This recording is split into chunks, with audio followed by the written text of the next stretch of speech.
Good evening.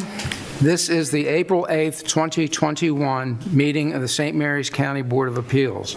We are located in the Commissioners' Conference Room, Meeting Room of the Chesapeake Building, 41770 Baldridge Street, Leonardtown, Maryland. I'm Dan Kniaski, Chairman, and there are 4 other members here tonight, so we do have a quorum and we'll continue with the meeting.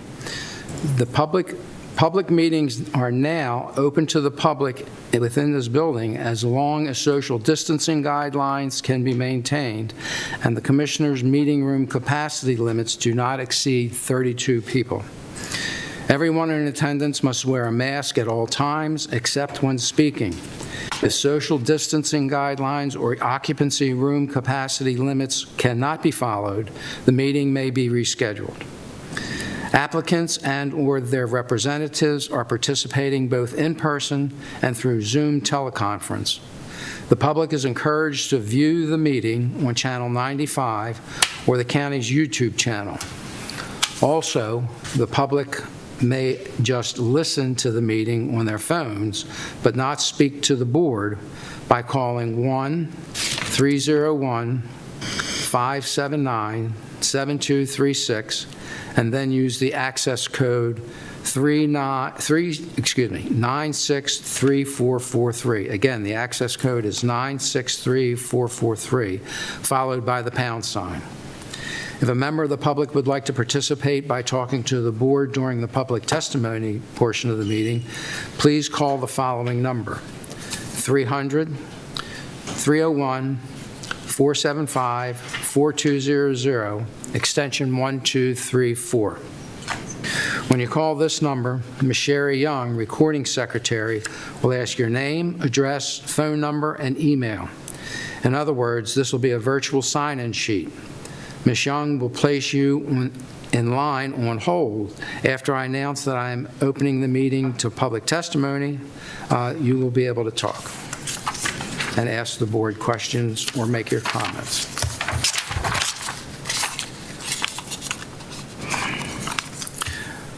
For both in-person or call-in, you will be asked to state your name and address for the record, and I will swear you in.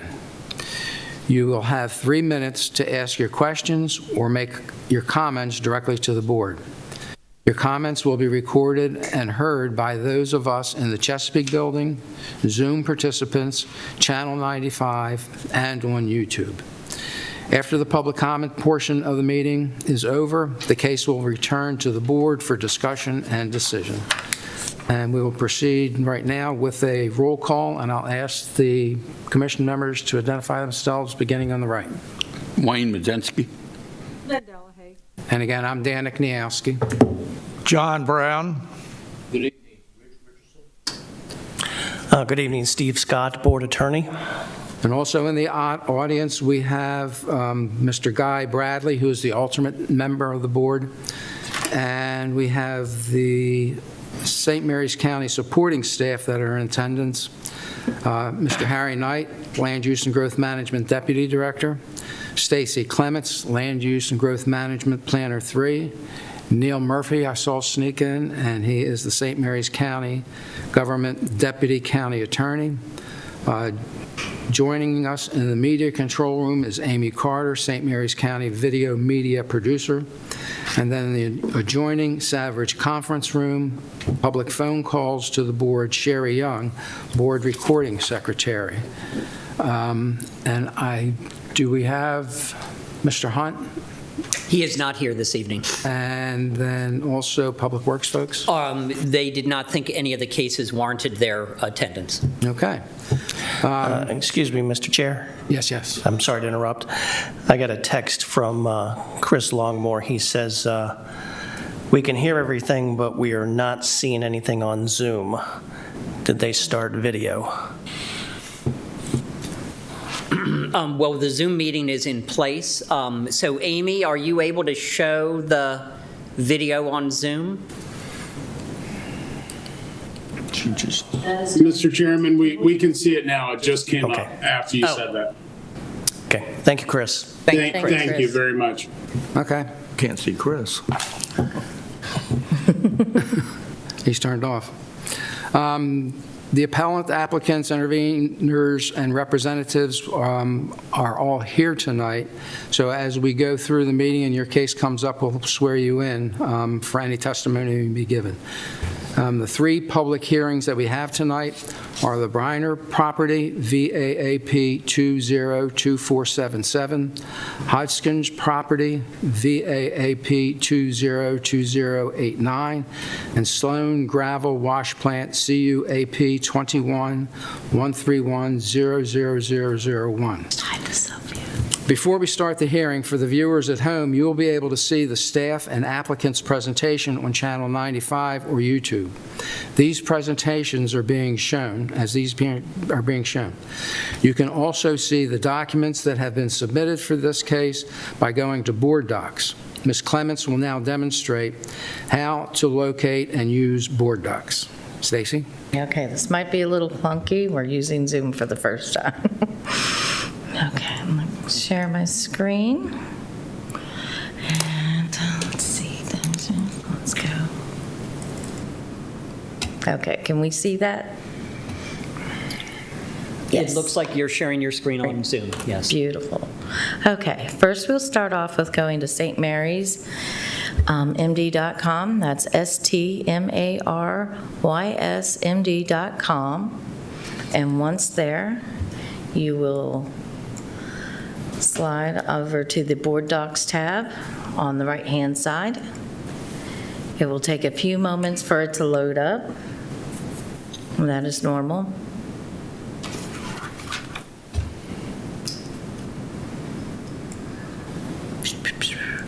Okay. Once this loads, we're going to find tonight's meeting, which is the Thursday, April 8th Board of Appeals meeting. Okay, and in the center, we want to go down to the bottom to view agenda. And on the left-hand side, we'll give you all the cases we're seeing. Got the Briner, Hodgkins, and Sloan case tonight. Once you pick one of the cases, you will see it pop up in the center screen where you can view all the attachments. There we go. It's just the deed, for example. Okay. Any questions? No, ma'am. Thank you very much, Stacy. Welcome. We will now begin with the first case tonight, and we have that listed as the Briner property. And what I would first like to do is hear the staff presentation, and I would like to swear who's giving it in, or maybe both of you. If you would swear us both in, Both in. Chairman? If you both please stand and raise your right hand. Do you declare and affirm under the penalty of perjury that the testimony, responses, and statements you may give will be the whole truth and nothing but the truth? I do. I do. Thank you. You may proceed. I'll make sure everybody can see what I see on my screen. Slide that over here. Now what? It's okay. Did you stop sharing the other thing? No. And you zoom back? There it is. Okay, share screen. Oh, I know what I'm doing. Okay, so we're doing Briner first.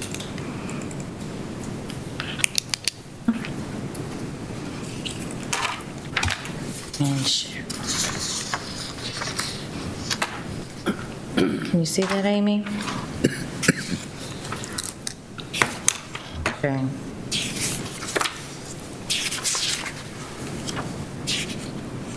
There we go. Okay. Now, is this? Yes, I think you're sharing. Yep. I'm just checking over there. Okay. Okay, perfect. Thank you for your patience as we learn the new software. Okay. Tonight's public hearing of April 8th, 2021. We're here to hear the Briner property, VAAP 20-2477. They're asking for a variance from Section 71.8.3, disturb the critical area buffer to raise an existing house to meet the current flood protection elevation standards. The legal ad and property were posted, the legal ad was posted in local newspapers, Southern Maryland News, on March 19th and 26th of this year. The applicant posted the property with sign notifications and mailings to the neighbors prior to March 24th, 2021. The owners of the property are John and Julie Briner. The property is located at 23480 River Hill Court in Lexington Park. It is 1.27 acres and has an existing house with an attached garage. They are proposing to raise an existing house to meet the current flood protection elevation standards. The Health Department and Land Use and Growth Management have approved the site plan, and the Critical Area Commission commented on it on 12/4/2020. The property is located at 23480 River Hill Court in Lexington Park. It's in Town Creek subdivision. It's in the RNC, also known as the Residential Neighborhood Conservation Zoning. The property is located within the LDA, or Limited Development Area, for its critical area overlay. And they also have hydric soils and highly erodible soils impacting the site. Let's see if I can see my pointer on your displays. No? I can see it. You can? Okay. Cursor. Okay, here's the, Yeah, Stacy, I can see it. This is Chris. okay, thank you, Chris. Okay, here's the 100, whoops, I lost it, there we go. 100-foot critical area buffer. Here's the division between the tidal marsh and the EWD2 soils, which are highly erodible.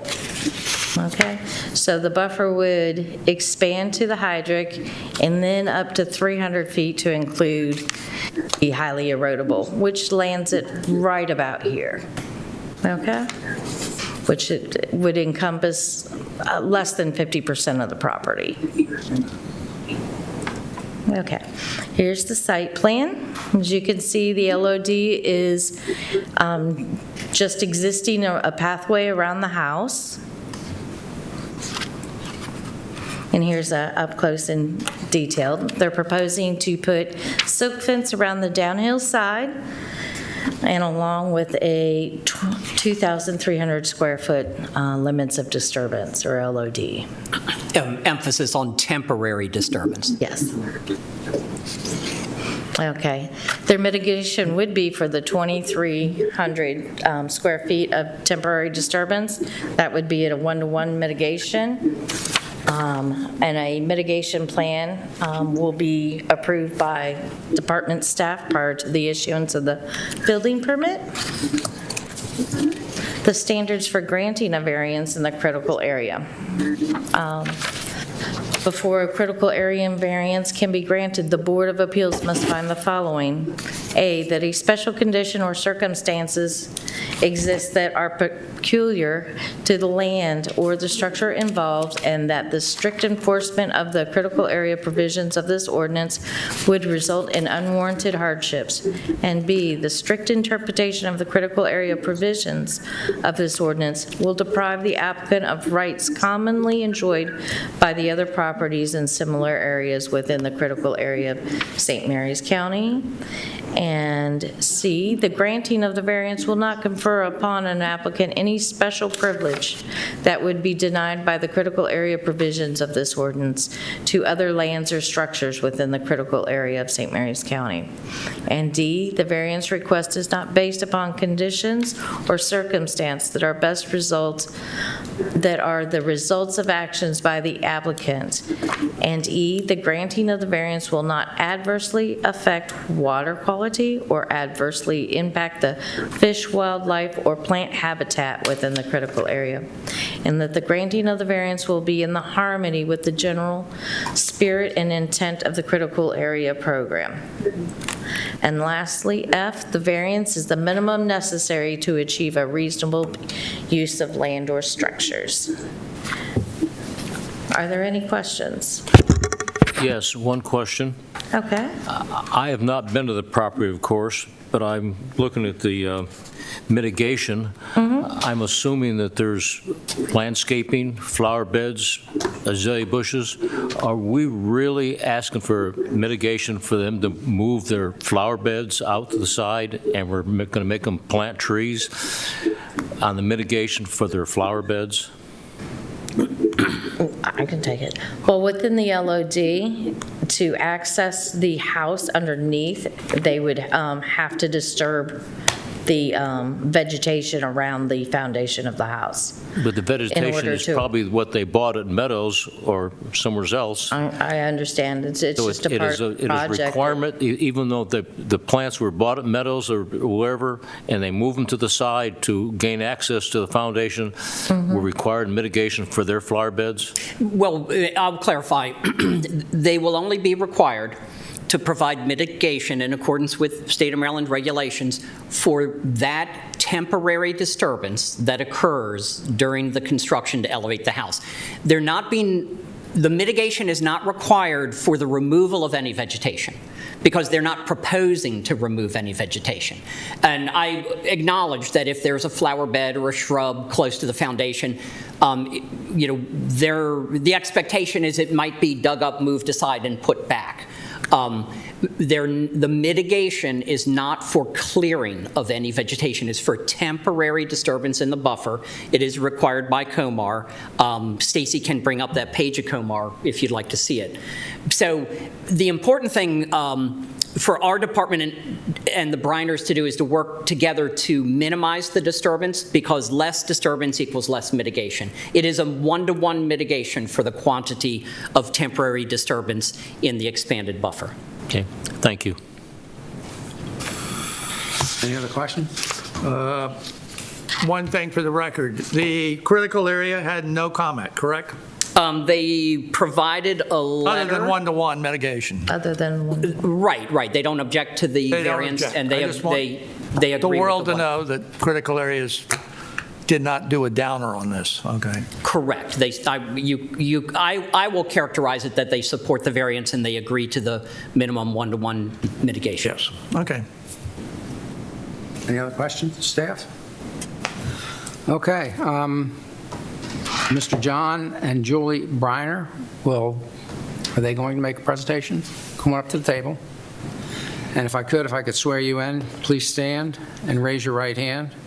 Do you declare and affirm under the penalty of perjury that the testimony, responses, and statements you may give will be the whole truth and nothing but the truth? Yes. Thank you. So my name is John Breiner. My wife Julie Breiner is also here. Our address is 23480 River Hill Court, Lexington Park, Maryland, in the subdivision of Town Creek. And we moved in there about 5 months ago, and we love it. It's awesome down there. And we want to raise our house. We want to stay there for a long time, so we're in the flood zone, and it really is a flood zone. The water comes through there. Every time it rains, it comes up close to our porch, and it does come into our garage.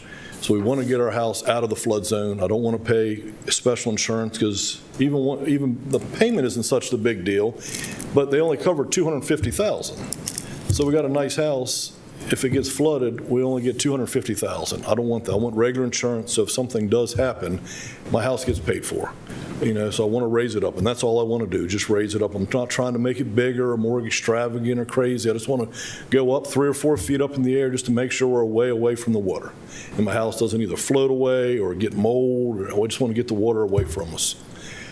We've got a company that's coming in, it's called Expert House Movers. That's all they do is raise houses. They're very good at it. Most all the houses they raise are on the water, so they're good at, dealing with, not disturbing stuff as little as possible. They, they do it all the time, so it's, they've got it set up.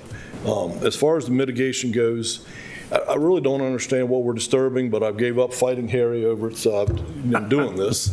I lost. We fight them too. And, but I mean, 3/4 of what I'm going to be disturbing is sand. I don't understand how you disturb sand, but we're going to do whatever they ask us to do. And the only other part we're disturbing is a little bit of grass. There is no flower beds. There are no trees. There are no shrubs. There's nothing there that we're disturbing other than a little bit of grass and sand. And it will all be put back better than it was before, because right now it's not very pretty. We're going to make it beautiful and lots of grass, and we're going to plant shrubs and make it look very nice and have a house that's out of the flood zone, which I think is what county and the state really want us to do. I was under the impression that they want us to do this. So we're trying to do it, to help ourselves and to help out the county, state, and the federal end of it. I know on the mitigation thing, it's on what came up on the screen said 2,300 square feet. I've got emails from Crystal Iotti that told me my mitigation 1-to-1 is 1,308 square feet. Yes. I don't know what changed there. I don't know where even to plant any trees because. Well, I'll answer your question, what changed there. So Mr. Briner submitted an original site plan, which did show a lesser limit of disturbance, but then he submitted a revised site plan, which increased the limit of disturbance. Only because you made me. You can't make me tell me I had to disturb more land. No, I didn't tell you had to provide a different site plan. But we acknowledge that the revised site plan is a little more professional quality, and it does a good job at conveying the proposed development to this board. But if he indeed can do the construction with less temporary disturbance, the department will adjust the mitigation accordingly. We thought it was prudent to share with the board the larger limit of disturbance. That way he may be approved by this board for the larger limit of disturbance, and he'll be covered in the event that he was going to go over the original smaller disturbance. But by all means, we will work with him to verify the maximum quantity of temporary disturbance and only require mitigation for that temporary disturbance that occurs. My problem with planting all the trees and bushes is, like say, my backyard and my side yard are all sand. Once you get into my front yard, we get out of the 300-foot critical area that they've told me I'm in the 300-foot critical area instead of the 100. Mm-hmm. So I really don't know where to plant trees. I can't plant trees in the sand. Yeah, my front yard is my septic system. Right. So it's just like, where do I even plant all these trees that want me to plant that I'm not even disturbing anything to even have to plant trees? You know what I'm saying? I'm disturbing a little bit of grass and a little bit of sand. We'll be happy to look at your physical features, help you decide what's the best place to plant in the event that you cannot plant on site. You can pay a fee in lieu. I understand that, but that's all of a sudden, then, it's like, what, $1.50 a square foot or something? So all of a sudden it went from $1,300 to $2,300, so now I'm at almost $3,000 now just because I can't have the ability to plant trees. Well, they let me plant trees outside the 300 feet. If there is, plenty of area outside yes, there that I'd like to yes, plant right. trees on. Yes, if there is not room in. Sense that I'm not going to destroy my septic system or plant in the sand where they're just going to die. Right, I would agree it would not be appropriate to plant them in the sand.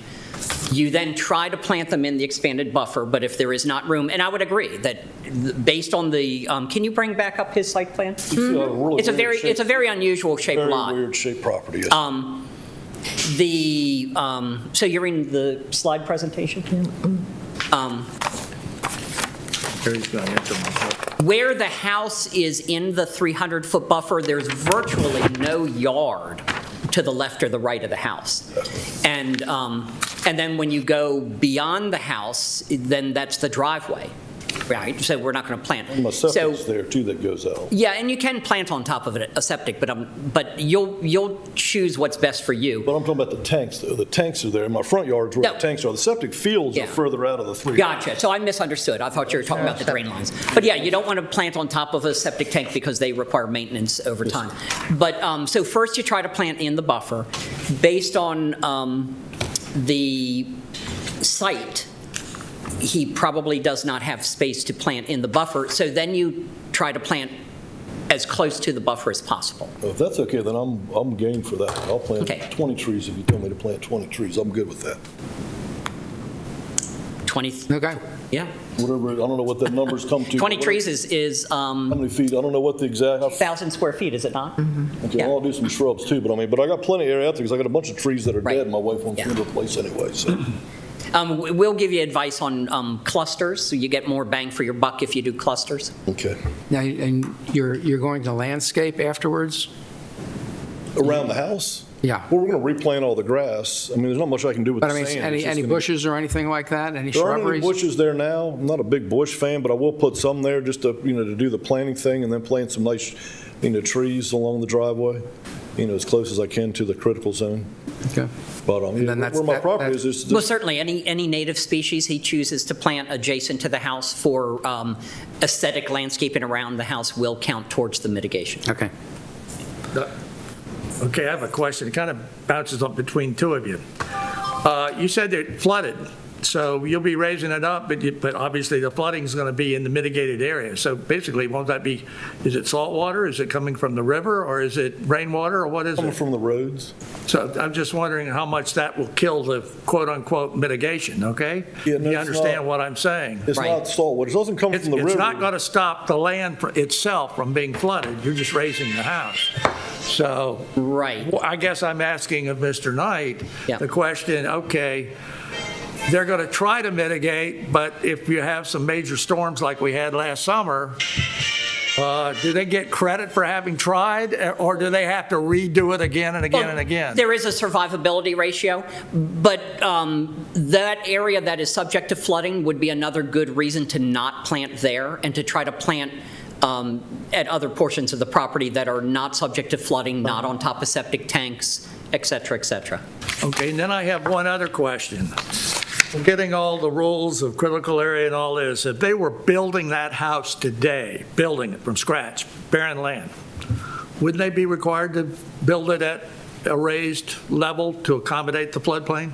And it would require a variance, and they'd be required to do 3-to-1 mitigation in that case. So- Okay, but I'm just saying that to build the house in today's world would have to be at a higher level. Yes, and, Mr. Briner should be applauded for proposing to buy a pre-FEMA house and construct it to today's FEMA standards, which in St. Mary's County are more strict than some jurisdictions. We require a 3-foot freeboard above the base flood elevation. No more questions, sir. Oh, I got a bunch of questions. Is anybody here from Expert House Movers? No, sir. No. Okay. I spoke to expert house movers on the phone, so if you have some questions about how they propose to do it, both Mr. Briner and I have had a thorough explanation from them. I need to know how high from where it is now you're actually going to raise it. They're going to raise it up 5 feet, just temporarily. They're going to bring Right. it up 5 feet. And then I need to go at least 30, I think it's 30 inches or 32 inches is where I need to be to get a couple inches out of the floodplain. My goal is to probably go up a little bit higher than that. I'm probably going to go up to 4 feet. That way I'm about 18 inches above the legal limit. That way I don't have to worry ever. And then they'll set the house back down to that 4-foot mark. And all we're doing is putting block. We're going to go off the existing footing that's there now, and we'll just add block to that and go up that 4 feet, and then they'll come back and drop the house back down onto the block. So the flood protection elevation that he must build to is 8 feet above sea level. I'm looking to see if we have any topo on the site plan that might answer the question of how Little many Silence's feet. Rest came out and did a survey and put marks where we needed to be, and I know they I don't have it in front of me, but I know they submitted it to the county for me. Yeah, and that's the one with the 2,300. Yeah, and it showed that I think it was like 28 or 30 inches where I had to be at that zone point, but I want to go a little bit higher just to be safe. Got it up on the county GIS map. I can turn on the topo if you'd Yeah, like can me you do to. that? Because I'm not seeing topo on this site plan. And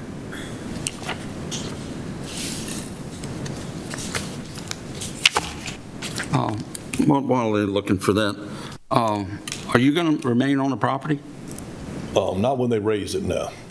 No? No, we can't, because everything has to get unhooked. The plumbing, the water and the electric all has to be unhooked. Because when they go up, all that stuff, it's not going to stretch. They unhook everything, they raise it. Yeah. Then it goes back together. See, my problem here is I'm a builder myself, Okay. and I've done, I don't know, 4 or 5 of these in the county. Okay, So I'm very familiar with what goes on. okay. But I was asking, I thought maybe we were going to get a camper or something, and, your septic system's still there, the electric's still there, it'd just be a matter of hooking to that, and you could remain on the property. Our neighbor 2 doors down has got like an in-law suite above his garage, and he's told us we can move in there when we need to. And that's what you intend to do? Yes, sir. Okay. Yeah. Okay. Did you find the topo? yes, would you like me to share it, or can you see it on the Well, just tell us, what is the elevation? The house sits about 4.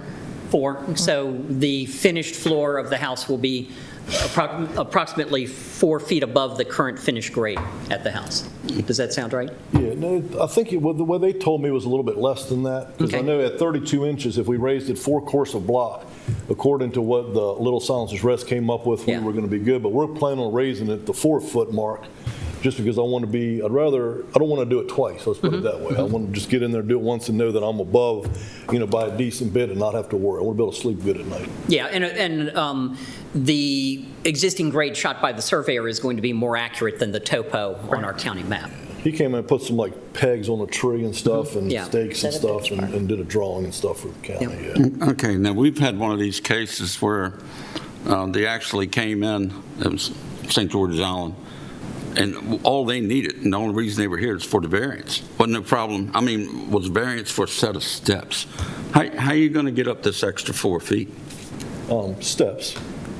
I asked the same question. His proposal, because they have existing porches and the like, is that those steps will be built within the footprint of the existing house. Have a porch and a Of the- sidewalk that's already existing, so the steps will be built on those existing surfaces. So no grass, no extra steps will be put on any kind of an extra footprint. It'll just be on existing footprint now. There'll just be more steps there. Yeah, I wasn't worried about it, I just wanted you to cover it. I didn't I had want the same Yeah, no, question. I didn't want to come back because we had to do the Yeah. steps. Yeah, no, I don't want to. Run into that before. Yeah, we've had that. It is unusual. Most people lift the house and then build additional the steps. steps additional, but he has a different plan, and we're going with it. Okay, I'm not done yet. I don't think you had to put the silt fence in, That is voluntary. and I commend you for that. Almost every one of these things that I've been involved in, there's always water issues. We no longer have 100-year storms. We have those, about once a year or twice a year now, the 100-year storms. It's water, the rain is terrible, climate, whatever. The reason I was asking if you were going to be nearby, somebody's got to monitor this stuff when there is a bad storm. I don't know where this company is located. Well, he also has a local home improvement contractor, so while they do the house elevating, the local home improvement contractor will do the actual foundation work. The laying of the block.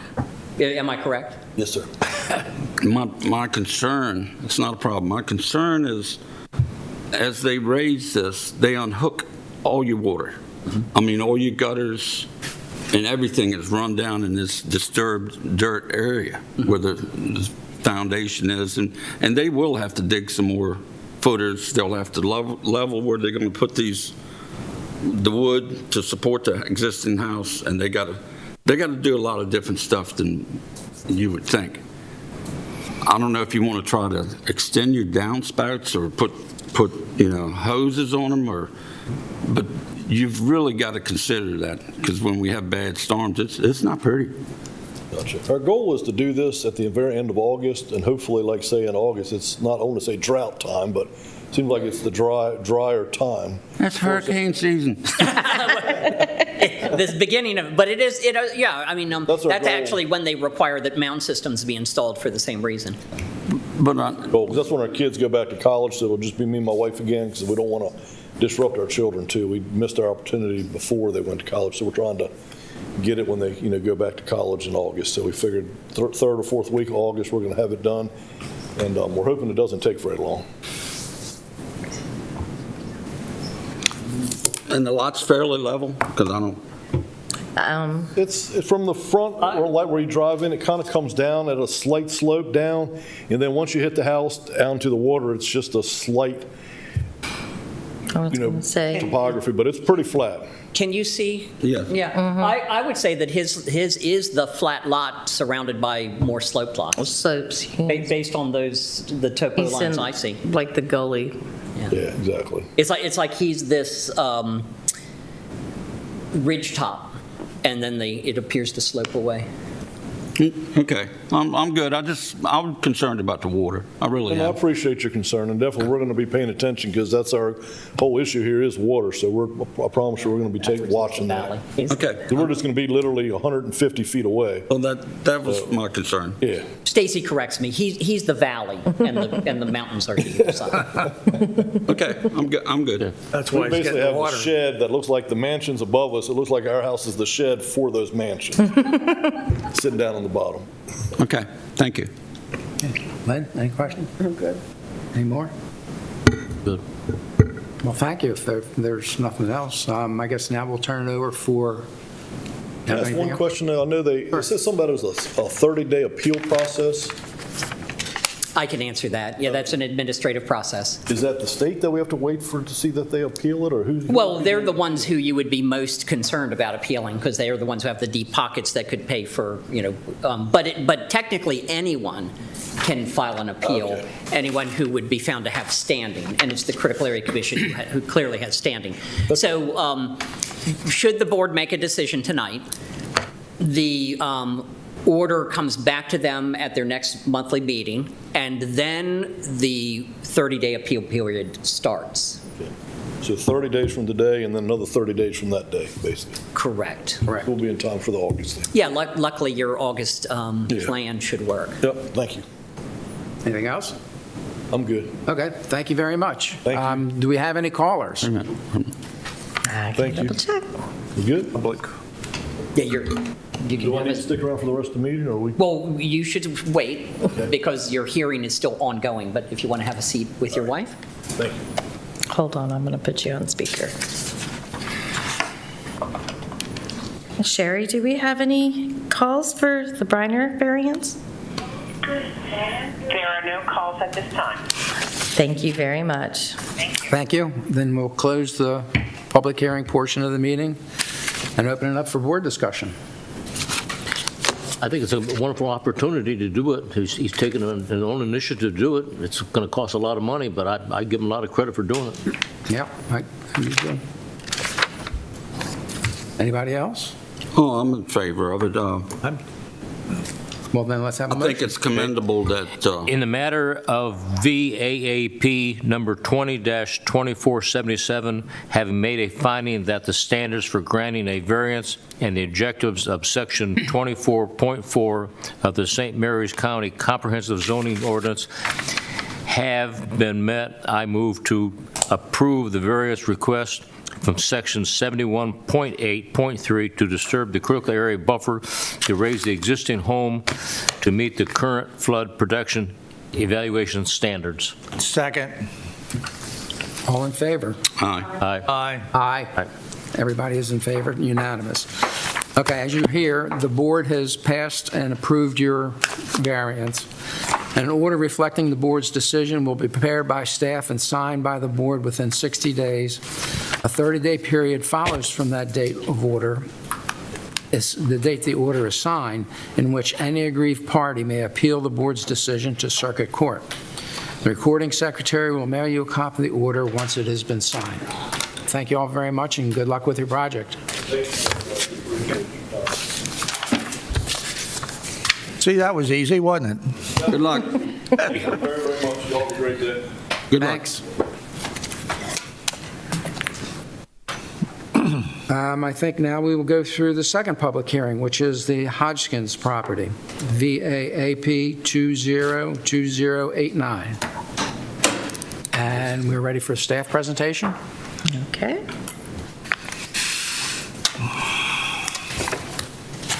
Go.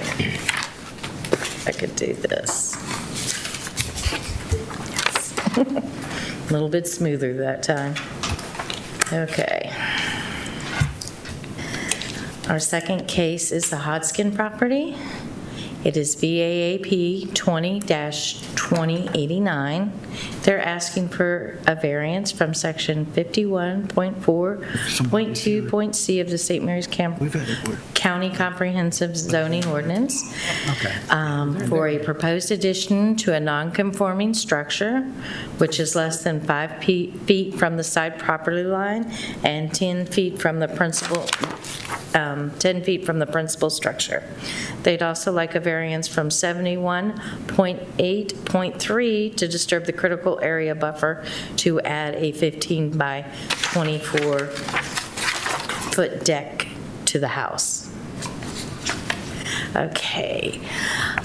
The legal ad was printed in the local newspaper, Southern Maryland News Online, on March 19th and the 26th of 2021. The applicant posted the properties and sent notification mailings to their neighbors prior to March 24th, 2021. The owner of the property is Miss Cindy Hodgkins. The property is located at 45311 Clark's Landing Road in Hollywood. It is in the RPD, or the Rural Preservation District, with a LDA, or Limited Development Area overlay. The properties, there's 2 properties involved. One has the acreage of 23,958 square feet, and the other is 8,041 square feet. The existing house has, or the existing property has an existing house with a garage and a shed, and also a old well house that has been turned into a fire pit. They would like to add a 360 square foot deck to the house and a 730 square foot second floor to the existing detached garage. The Health Department and St. Mary's County Soil Conservation District and the Department of Land Use and Growth Management have approved the site plan, and the Critical Area Commission commented on October 21st, 2020. The property is located at 45311 Clark's Landing Road in Hollywood. They are within the Rural Preservation Zoning District, located by other properties in the RPD and a few within the RNC and a commercial marina just down the road from them. Okay, the critical area. We have the LDA critical area, 100-foot line right there.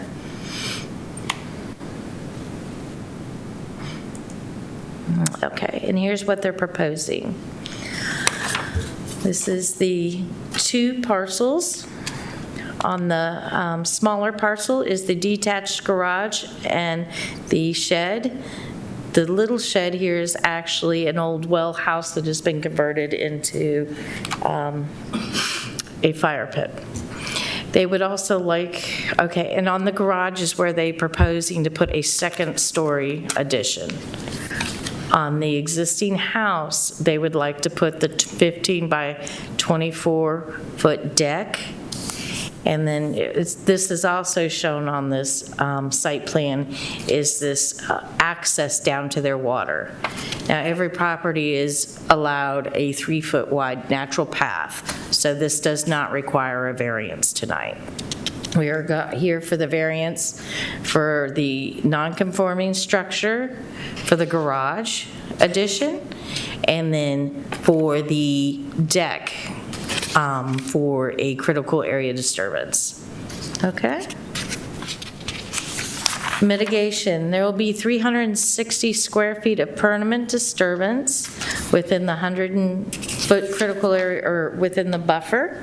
At 3-to-1, the total mitigation would be 1,080 square feet of mitigation. A mitigation plan will be approved prior to the issuance of a building permit. Okay, the standards for granting the variance. I have to go through both of them since we're doing the non-conforming structure. That would apply these standards. Okay? Except as provided in sections 24.3, 24.4, and 24.5, the Board of Appeals shall not vary the regulations of this ordinance unless it makes the findings upon the evidence presented to it that because of the peculiar physical surroundings such as exceptional narrowness, shallowness, size, shape, or topographical conditions of the property involved, strict enforcement of this ordinance will result in practical difficulty. The conditions creating the difficulty are not applicable general to the other properties within the same zoning classification. And the purpose of the variance is not based exclusively upon reasons of convenience, profits, or caprice. It is understood that any development necessary increases the property value, and that alone shall not constitute an exclusive finding. And number 4, the alleged difficulty has not been created by the property owner or the owner's predecessors in title. And 5, the granting of the variance will not be detrimental to the public welfare or injurious to other property or improvements in the neighborhood, and the character of the district will not be changed by the variance. The proposed variance will not substantially increase the congestion of the public streets or increase the danger of fire or endanger public safety or substantially diminish or impair property values within the neighborhood. And lastly, number 7, the variance complies as nearly as possible with the spirit, intent, and purpose of the comprehensive plan. Okay, now the standards for the critical area variance, would it be applied to the deck variance they're asking for the disturbance to build the deck? Okay, before the critical area variance may be granted, the Board of Appeals must find the following: that a special condition or circumstance exists that are peculiar to the land or the structure involved, and that strict enforcement of the critical area provisions of this ordinance would result in unwarranted hardship. And B, the strict interpretation of critical area provisions of this ordinance will deprive the applicants of rights commonly enjoyed by other properties in similar areas within the critical area of St. Mary's County. And C, the granting of the variance will not confer upon the applicant any special privilege that would be denied by the critical area provisions of this ordinance and to other lands or structures within the critical area of St. Mary's County. And D, the variance request is not based upon conditions or circumstances that are results of the actions by the applicant. And E, the granting of variance will not adversely affect water quality or adversely impact wildlife or plant habitat within the critical area, and that the granting of the variance will be in harmony with the general spirit and intent of the critical area program. And F, the variance is the minimum necessary to achieve reasonable use of land or structures. Are there any questions? No, ma'am. No, you answered my critical area question. so Good, it's- wonderful, I'm glad I covered I it. always just want to make sure that it's always documented that they had no real comment. Yep, perfect. Well, the critical area did have comment on this. Yes, but it's not in a total negative where they're absolutely no. Not that I read. Or I read the wrong one. Well, I would point out that there's a slight discrepancy between how my critical area staff reviewed the proposed access path and how the Critical Area Commission perceived it. So for the sake of the applicant and based on the submission of a site plan showing a variety of disturbances in the critical area buffer, that the access path, which is actually intended to be gravel, so it does constitute lot coverage, be considered as part of the variance request tonight. Now, what I mean is when you usually, we have seen the ones where critical area says, no, no, not only no, but hell no, okay? They're usually They are not stating it that way. Right, those letters are usually 3 or 4 pages long, and they cover each standard that has to be met, and they give a paragraph even larger of why they don't think it met that standard. But they do say that you have to meet the standard. If I paraphrase their letter, do they not already have reasonable use of the land? They have a house, they have sheds, they have a garage, and now they want a deck too. Okay. Anyway. Anything else? Okay, the applicant. I guess we'll have Cindy Hodgkins, and Okay. you'll be making the presentation? If I you will need to- please stand and raise your right hand. Do you declare and affirm under the penalty of perjury that the testimony, responses, and statements you may give will be the whole truth and nothing but the truth? Thank you. You may proceed. That's, Give us a moment, Stacy's opening up here. that's the wrong one.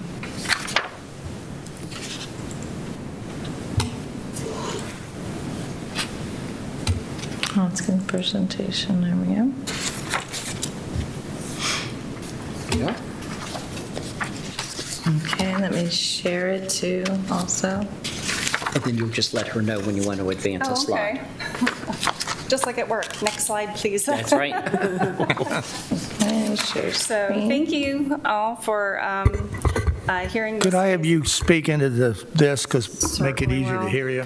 And So- I'm sorry, did I miss the swearing in? Yes. Oh, I missed it, sorry. We did. Okay. So I bought this property 3 years ago. My name is Cindy Hodgkins. When I purchased the house, it had been a rental for well over a decade and was in a fair amount of disrepair, particularly on the outside. The landscape has fallen into great disrepair, excuse me. Knowing that eventually I was going to ask for this variance to have a deck, I've held off on doing any landscape because I want to make sure that the area is brought back and there's lots of plantings and so forth that are put around the property. So with the PowerPoint this evening, if you would I please could forward it. the next one. There we go. This is the house as it looks right now. I've completely redone the exterior. It used to be a little red brick house that was built by one of the families in the county, the Deans. It was a red brick house, but unfortunately, the previous owner decided to cover it with stucco to kind of make it look like a German cottage with the facade and stones and so forth hanging off of it. I've tried to bring it back to a little bit more of a cottage look to it because the house is not overly large, but as we continue to improve the outside, the next slide, please, Susie. The rear of the property was also in disrepair. You can actually see that little structure there that the original survey had as a shed. That was the original pump house that is no longer a pump house because the water system has been internalized, so the pressure system is now inside the house, it's not outside anymore, and we currently use it just as a fire pit. There is no floor in it, it's a dirt floor, but the existing walls are what are are still holding on to the fire pit, so to speak, but that will be, it's falling apart, so it's only a matter of time till that is gone. The original walkway on the sheet that Stacy showed is actually right there where that arrow is. That walkway was what went down to the original pier. The pier was that permit was done a couple of years ago and has since been closed out. What you see now is the new pier on the property that I had put in a couple of years ago.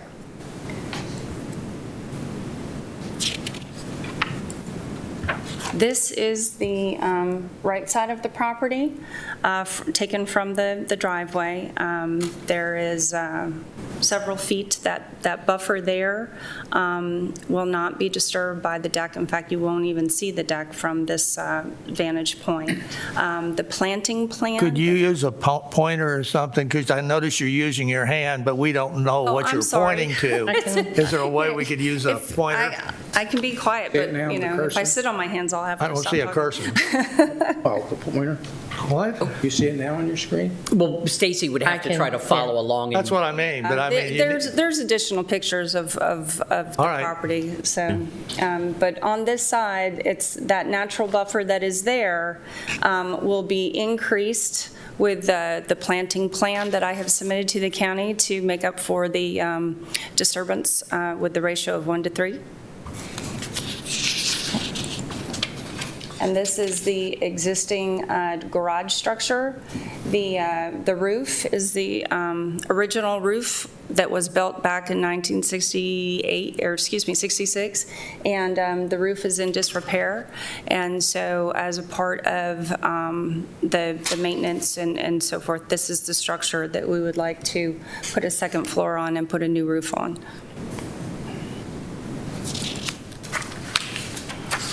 This is the current plot that shows the critical area line that goes through the house, and I've put a circle where the proposed deck is going to go. And then that is an actual picture of the back of the house as it is today.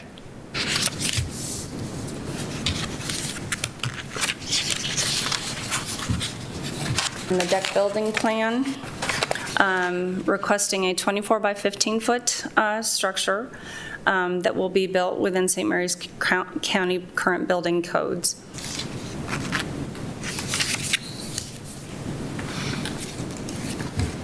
This is the current garage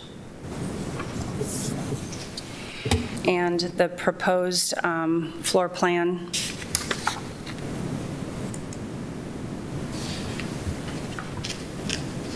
And this is a proposed front elevation, which is consistent with other structures in the neighborhood architecturally. And if you, the disturbance in the garage improvement will be minimal in that it is the exact same footprint. We're just going up. And to support the exterior elevation, I took pictures of neighboring garages that are just down the street from my property.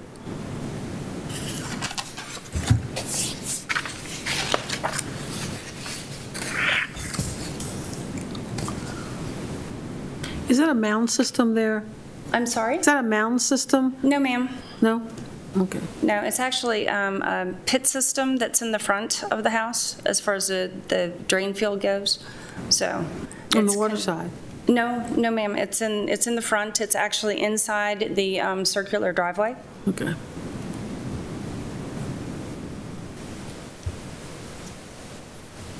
Thanks. Have you gotten approval from the health department for the addition yet? I don't believe it went through the health department because it, or. No, it Hold would have on. had Yes, health no, department. it did, and we have approval. Yeah, if- So there's no plumbing in the addition over the garage? No, sir. Oh. It's strictly for Then storage. it wouldn't. Yeah, well, technically, that didn't need health department approval because it's not changing the footprint and there's no plumbing in the garage. I thought you were talking about the deck. The deck had health department approval. The deck meets the minimum setback from the well.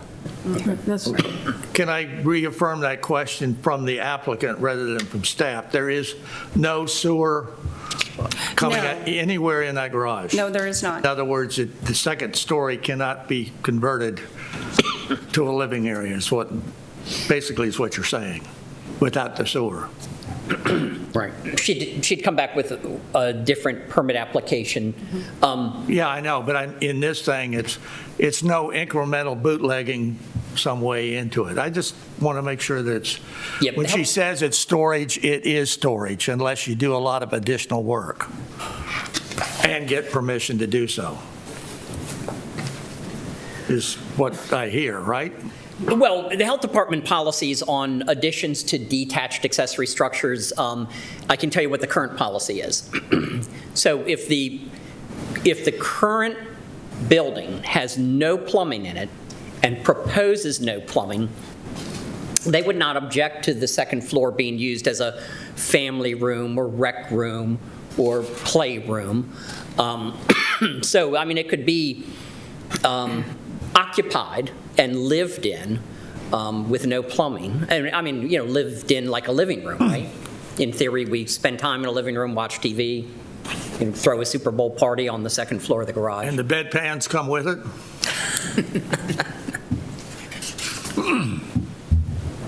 They used to consider second floor garages as potential living space, whether it had plumbing or not. But their current policy is more friendly to the property owner. Okay.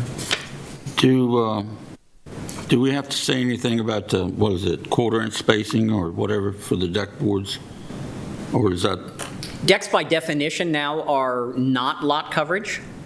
Decks are permanent disturbance in the buffer, so she's seeking a variance for permanent disturbance in the buffer to construct a deck, because that which is currently lawn will be permanently disturbed by this structure over top of it. The presumption is it will have gaps between the boards like normal deck construction.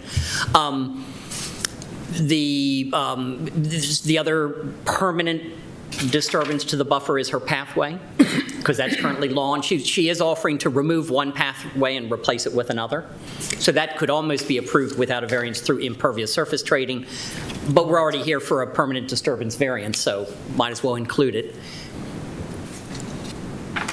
I do notice that you're not showing any steps on your deck. Yeah, that's the question I had. Well, because of the process, I don't have, outside of the dimensions, I haven't gotten, the next step of figuring out exactly, what the steps are going to be. But, the deck itself will fit in that notch of the house. So I haven't had, the structures and everything laid out yet. So, the steps would be right there. I mean, haven't gotten that far yet. So currently, there's no steps proposed, and therefore they wouldn't be approved with this variance. How high up is the deck going to be?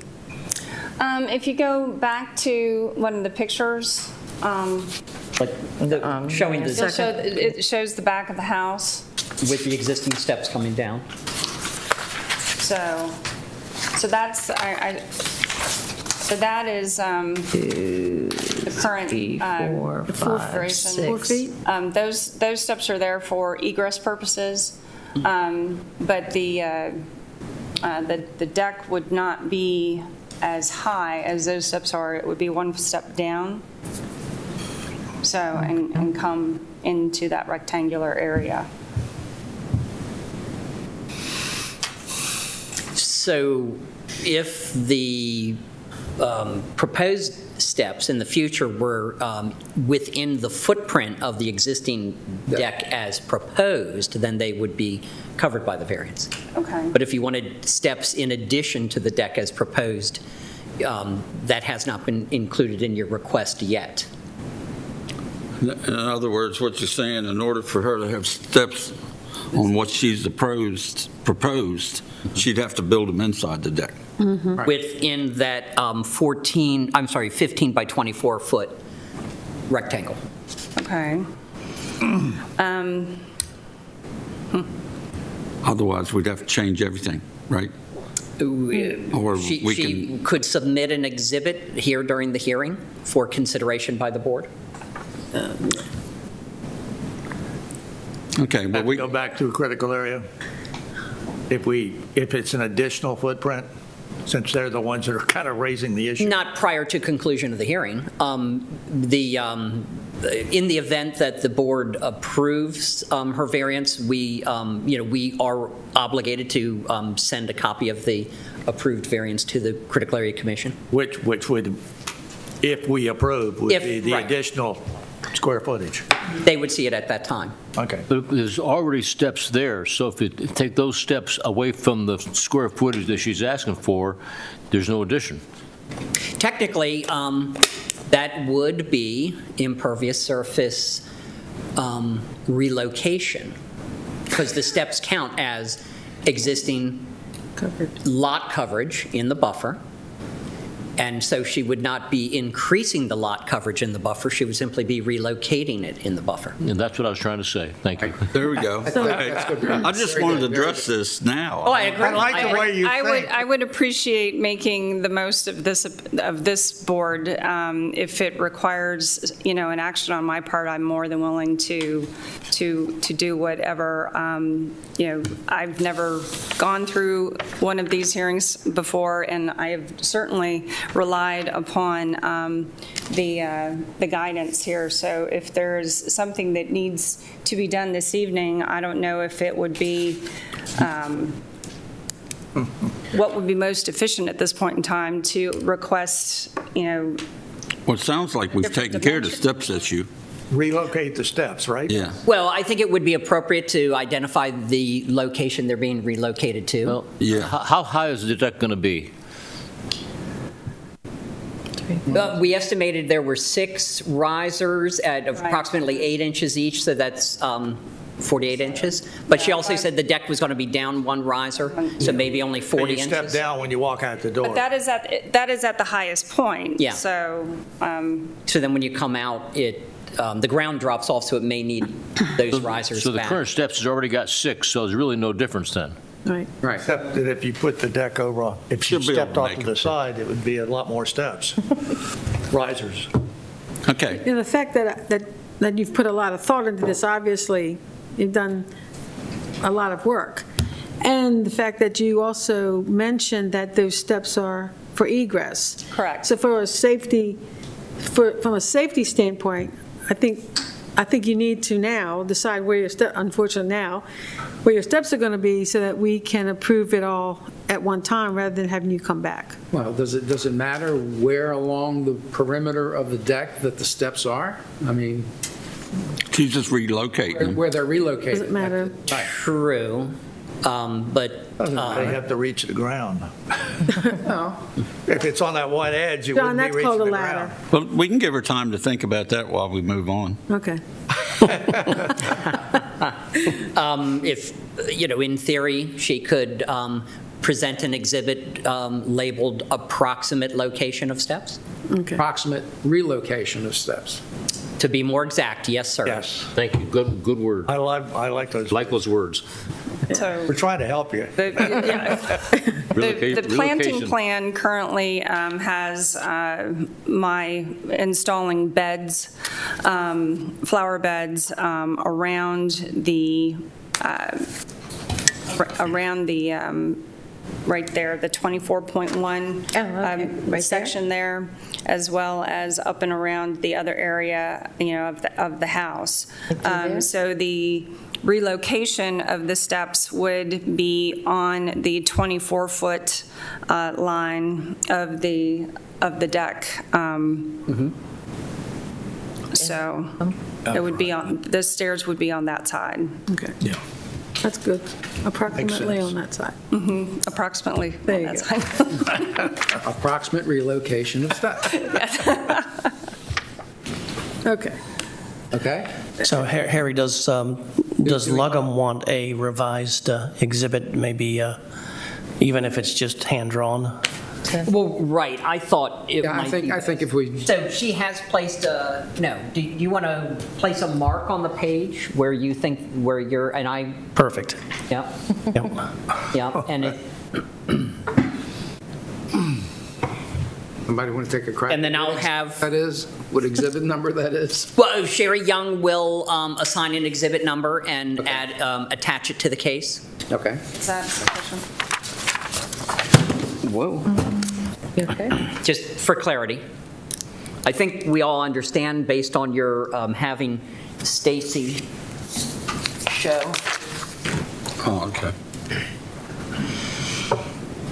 Okay, yep, gotcha.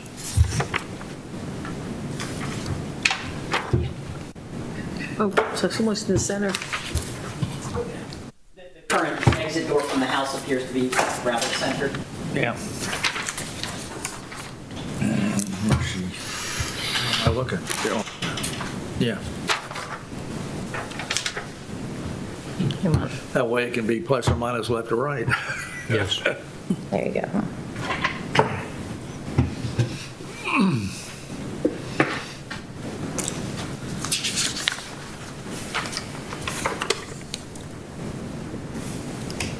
Any other discussion from the board?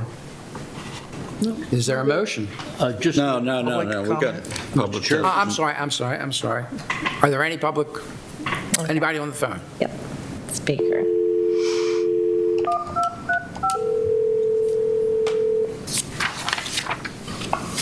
Board of Appeals. Ms. Young, do we have any public callers?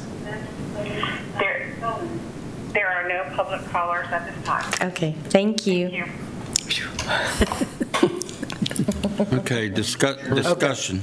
He's got to close. Oh, close public. I'm going to close the public comment portion. one comment.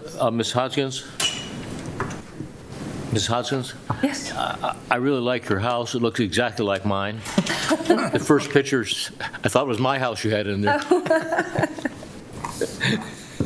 Thank you. It's something And I we've never often thought I told would him he have. needs to put a second story on his, too. Any other comments? No, sir. Questions, concerns? I still ain't crazy about her set of steps. I mean, to me, it would look, I don't know which page this is. Okay. Pull this back I up. can-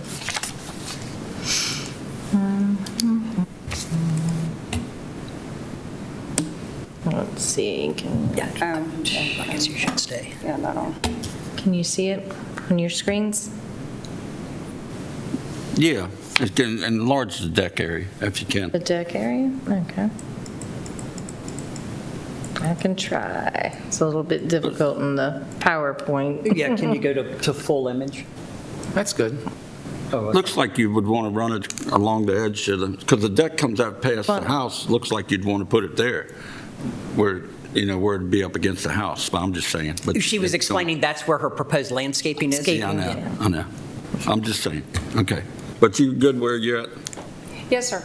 Okay. Well, and isn't our, Oh, I know. assuming we approve and what we condition it with, it'll be loose enough that she could possibly vary it with concurrence of Lugham, right? Yes. Mr. Knight, do we have to do anything for that walkway? It's been included in the testimony thus far. I recommend it be included in the motion.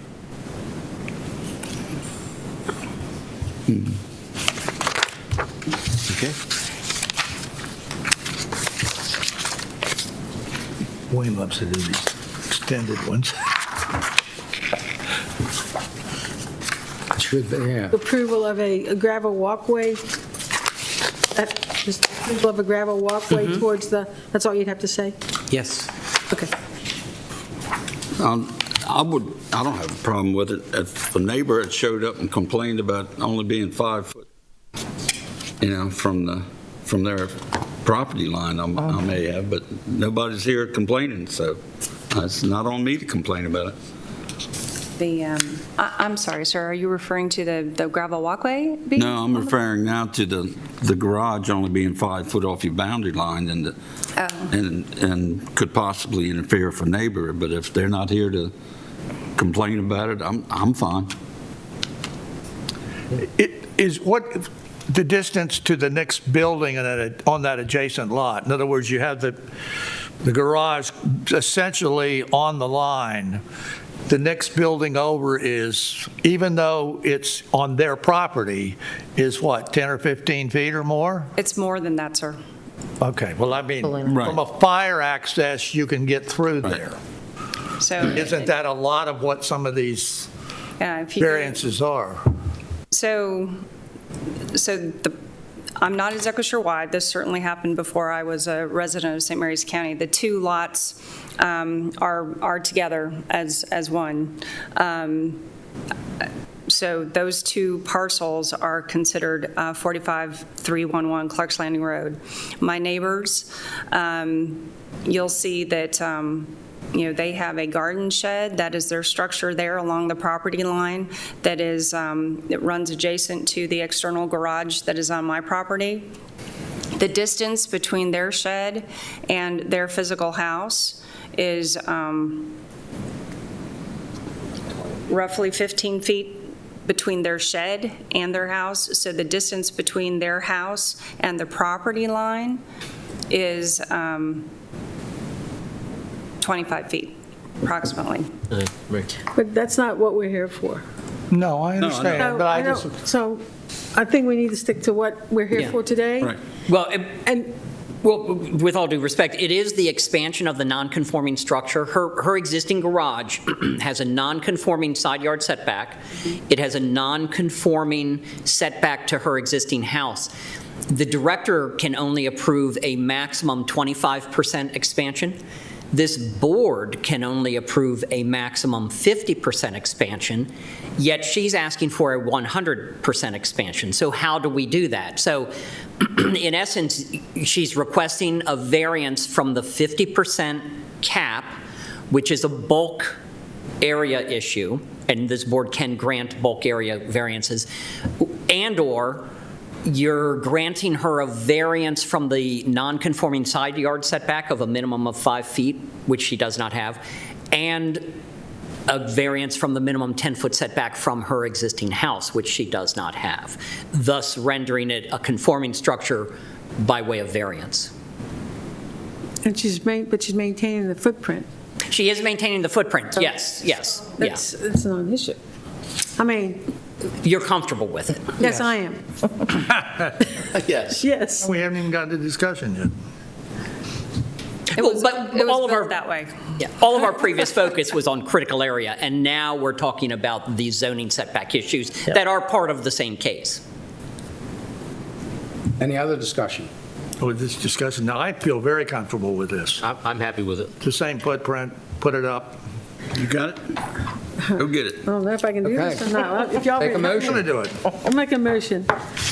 In the matter of VAAP number 20-2089, having made and finding that the standards for granting a variance and the objectives of Section 24.3 and Sections 24.4 of the St. Mary's County Comprehensive Zoning Ordinance have been met with... You add that at Oh, the, did it go now? That goes after. I move to approve the variance request from Section 52.3.3.e for the proposed expansion or enlargement exceeding 25% of the existing structure, and Section 71.8.3 to disturb the critical area buffer to add a 15 by 24-foot deck. wait a minute. Hold on a minute. Wait a To minute. include or relocated stairs, right? With the relocated steps, with access to the proposed deck. Okay. And approval of the gravel pathway access to the existing pier, Okay, I second it. period. Second. All right, call for the vote. Mr. Richardson? Aye. Aye. Aye. Aye. Aye. Okay. As you can see, the board has approved your request, and an order reflecting the board's decision will be prepared by staff and signed by the board within 60 days. A 30-day period follows from that date. The order is signed. during which any aggrieved party may appeal the board's decision to the circuit court.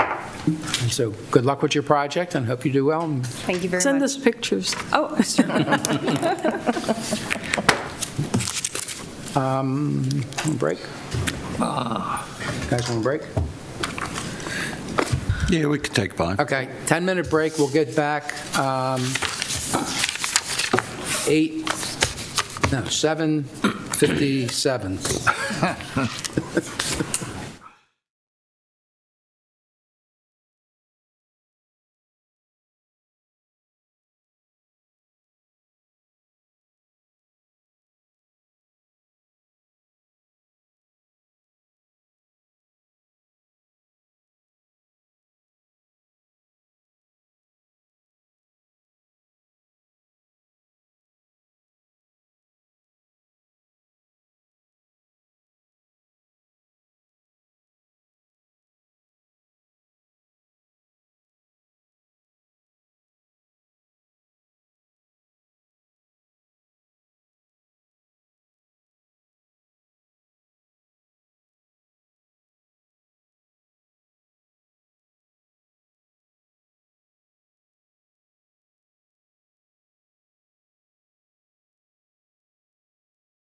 I'd like to call the meeting back to order.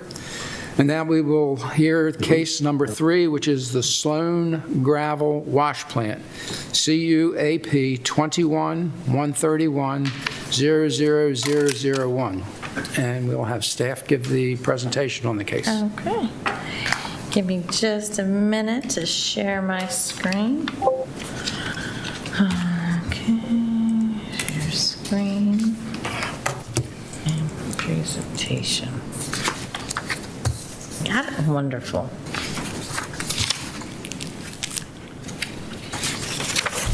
Chris, can you see that?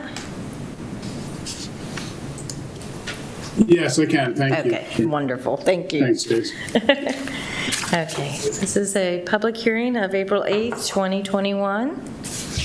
This is a hearing for the Sloan Wash Plant, conditional use application 21-131-001. They are asking for a modification to an approved conditional use pursuant to Chapter 25 of the Comprehensive Zoning Ordinance for use type 82, extractive industry. The legal ad was printed in the local newspaper, Southern Maryland News, on March 19th and 26th of 2021. The applicant also posted the property and sent notification to neighbors within 200 feet prior to March 24th, 2021. The property owner is Multiflora LLC. And the agent is Christopher Longmore with Dugan, McKissick, and Longmore. The surveyor is Barry Buckner with Chesapeake Trails Surveying, LLC. And the property is located at 28625 Abels Way in Loveville, Maryland. It has 62.985 acres, and it currently has a approved use type of 82 extractive industry. We're here to make a modification to that conditional use.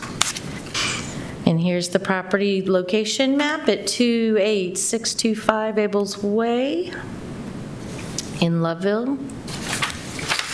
The land use map is rural preservation. It's all surrounded by rural preservation. And the zoning map is also rural preservation district. The existing improvements. It has an existing surface gravel mine which received the conditional use approval in December of 2016.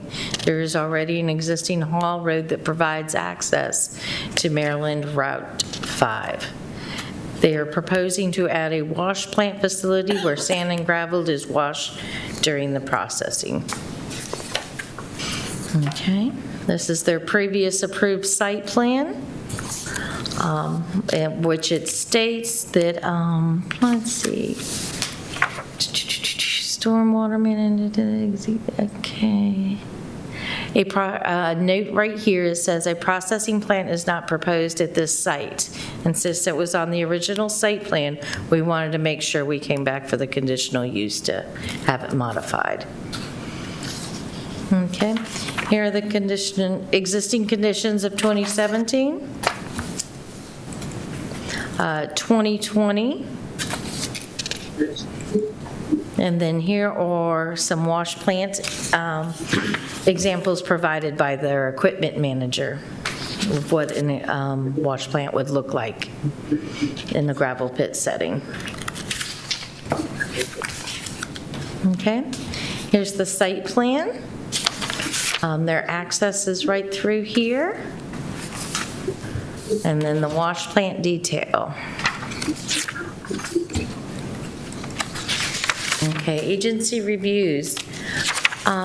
It went through the January 2021 TEC cycle for a minor site plan review. Land use, DPW, Metcom and Soil Conservation have approved. Maryland State Highway has no comment. A mandatory mining permit and license is required and issued by Maryland Department of Environment for a surface mine operation. A water appropriation permit was issued back in January of 2021. Okay, standards for conditional use approval. No conditional use shall be approved by the board unless it finds that the conditional use complies with the standards of the district in which it is to be located and the standards applicable to that use. And 2, the establishment, maintenance, and operation of the conditional use will not be detrimental to or endanger the public health, safety, convenience, morals, order, or general welfare. And 3, the conditional use will not be injurious to the use and enjoyment of other property in the immediate vicinity for the purpose already permitted. And it will not substantially diminish or impair property values within the neighborhood. And number 4, the the proposed use at the proposed location will not have adverse effects above and beyond those inherently associated with the proposed use, irrespective of its location within the zoning district. And 5, adequate utilities, access road, drainage, and/or necessary facilities have been or are being provided. And 6, adequate measures have been or will be taken to provide ingress and egress following a design that maximizes traffic congestion, or minimizes, not maximizes, thank you. Good job. Okay, that minimizes traffic congestion in the public streets. And 7, the proposed conditional use is not contrary to the goals, objectives, and policies of the comprehensive plan. And the number 8, the conditional use is in all other respects conforms to the applicable regulations of the district in which it is located, or the special requirements established for the specific conditional use in the ordinance. Any questions? No, ma'am. Well, I guess I'll wait till after Mr. Longmore's presentation. Okay. Okay, no other questions of staff? Mr. Longmore? Okay, I'm going to stop sharing. Thank you, Mr. Chairman. Are you going to have anybody else At this time, testify? actually, Will you be having anybody else testify? yes, Mr. Chairman.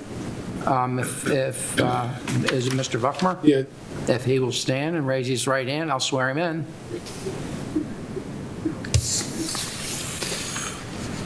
Do you declare and affirm under the penalty of perjury that the testimony, responses, and statements you may give be the whole truth and nothing but the truth? I do, yes, sir. Thank you. You may proceed.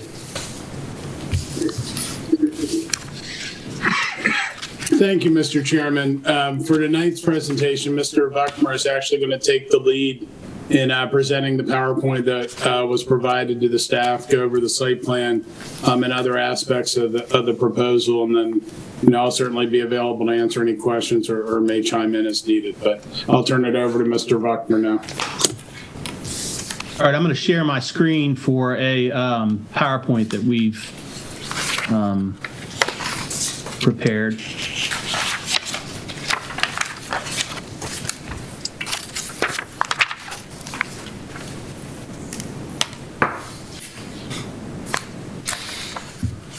Okay, as Stacy mentioned, we have an approved use number 82 that was approved in 2016.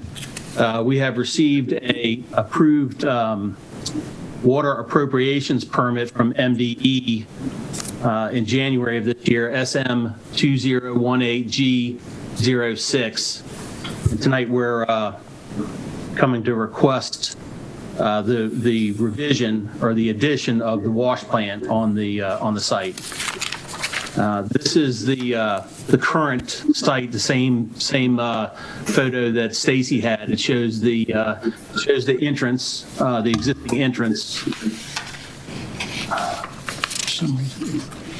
Shows the existing entrance coming in. Shows the existing staged equipment. It gives you an idea of the conditions of the site today.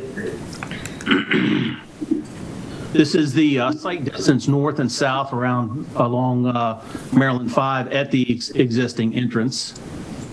And this is across the road looking into the existing entrance to the site. And then I've got some pictures of the staged equipment on site currently. And then this shows the generator and the diesel supply tank. This is the approved site plan, or the site plan that's on its way for approval tonight. This is the equipment that's on site, the detailed technical specs. And then there's some additional photographs of what a wash plant looks like and what it does. And that's it. So if you have any questions, I'm here. Randy Sloan is with me as well. Does the board have any questions of the applicant? No, sir. Oh, yeah. I do, but Yeah. go ahead. Go ahead. I do too. I guess I need to ask these of Mr. Sloan, I'm not sure. I was wondering if the driveway is going to remain gravel. And I'll remind the board, Mr. Sloan did not get sworn in. Yeah, I know. Is he going to answer the question, or are you going to answer it, Barry? That should probably be answered by Mr. Sloan. I'm not sure of that answer. Why don't I go ahead and swear him in while we're here right now? If he will please stand and raise his right hand. Thank you. Do you declare and affirm under the penalty of perjury that the testimony, responses, and statements you may give will be the whole truth and nothing but the truth? I do. Okay, thank you. We go back to the question, is the driveway to be maintained gravel or something else? Upon approval, we were considering paving it, Okay. All right. asphalt paving. Are you going to have to install a weigh station and a station building? Weigh scales, yes. Yeah. Weigh for the truck, yes, eventually. And some type of building like you have now? Yes, some kind of an office. Right. Either a small modular trailer or that sort, similar to what's there at the existing plant. And are you going to essentially close the other plant if this is approved? That would be the goal. It may be some years, but that is the plan, yes. And do you have, are their hours going to remain the same as what's at the existing plant now? Yeah, Okay, that's all I got. pretty much the same. Yeah. How many gallons of water will you use it per day?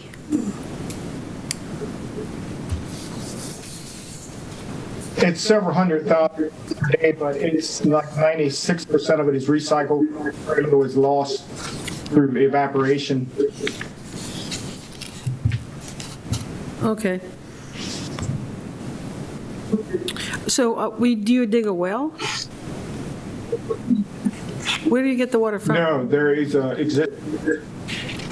a farm pond on site. There's a pond on site? Is that what he said? The groundwater appropriation permit I saw that. It was in there. describes it as groundwater that is filling the pond. So I guess it's Anything? a shallow aquifer that is actually filling the pond. I'm just wondering the impact that it would have on the aquifer that supplies Loveville. You know, is it? This would not be so they're not drilling a well, as I understand it. He's not drilling a well. It is a shallow aquifer that is filling the pond, which would be separated from drinking well aquifers. Okay. Thank you. And the health department had this site plan on hold pending issuance of the groundwater appropriation permit. And when that was entered into their record, that's when the health department approved this site plan. Thank you. John? I just wanted to reaffirm here, so what we're saying is if we approve this tonight, it's okay to have the same 4 conditions that were on the other authorization. In other words, back in December 2019, or rather 5 years ago, 4 years ago. You know, the burning on site is limited to a given area, hours of operation Monday through Friday, and only maintenance on Saturday, noon to 7 to noon. Compliance with state highway. There are four, and then the fifth one is documentation that the activity will not interfere with transmission lines of Southern Maryland Electric Co-op. There are four conditions on the original. This is coming in, as I see, as an amendment, but from what you sound like, you're going to have one phase out and this come in. Are these four conditions going to be put in, or are you fine with those four conditions?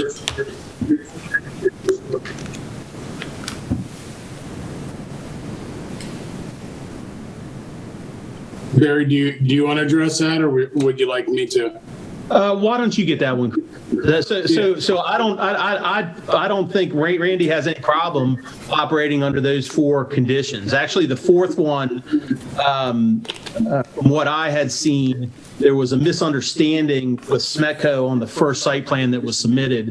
The transmission line is actually not on this property. So they hadn't gotten their approval from SMECO at the time the board approved it. That's why condition 4 was put in there. I believe you're correct. I was on the board then, too. So we can just leave it with the 3? Put 3 then. Would the 3 would be okay? So,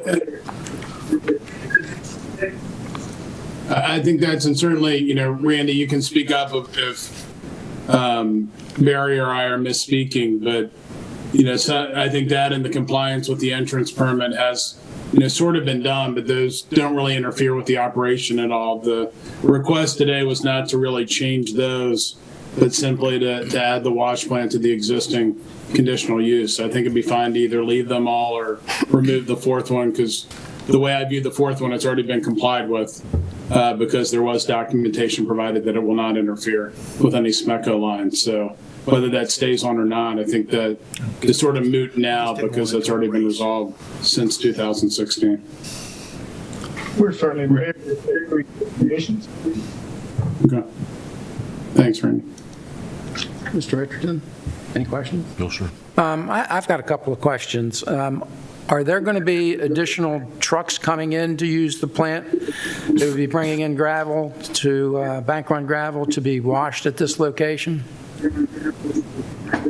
Or is this just going to handle materials mined at the site?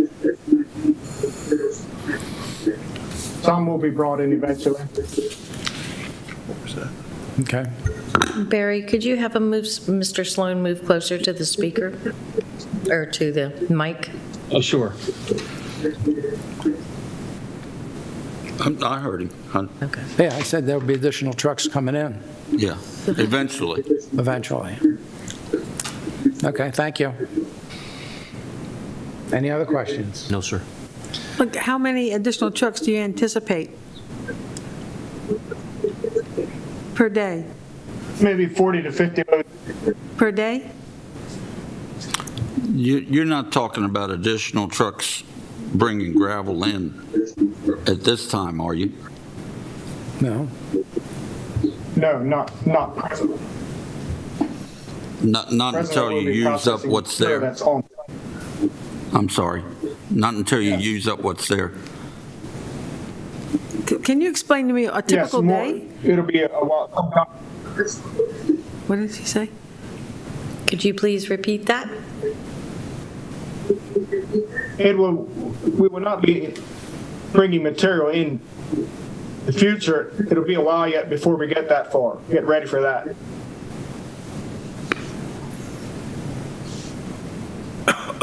In the future, before we get that far? Ms. Delhay, we didn't hear your question. Yeah, Ms. Delhay, we didn't hear your question. It didn't come across I was just on Zoom. I don't know if that answered it or not. I was just trying to determine how many trucks, additional trucks would be brought in, and what the impact would be on Route 5. And my understanding is, from Mr. Sloan, is that it won't be anytime in the near future? Is that correct? It would be probably outside of a year before we would. It depends on some conditions. of how things work, the demand for material.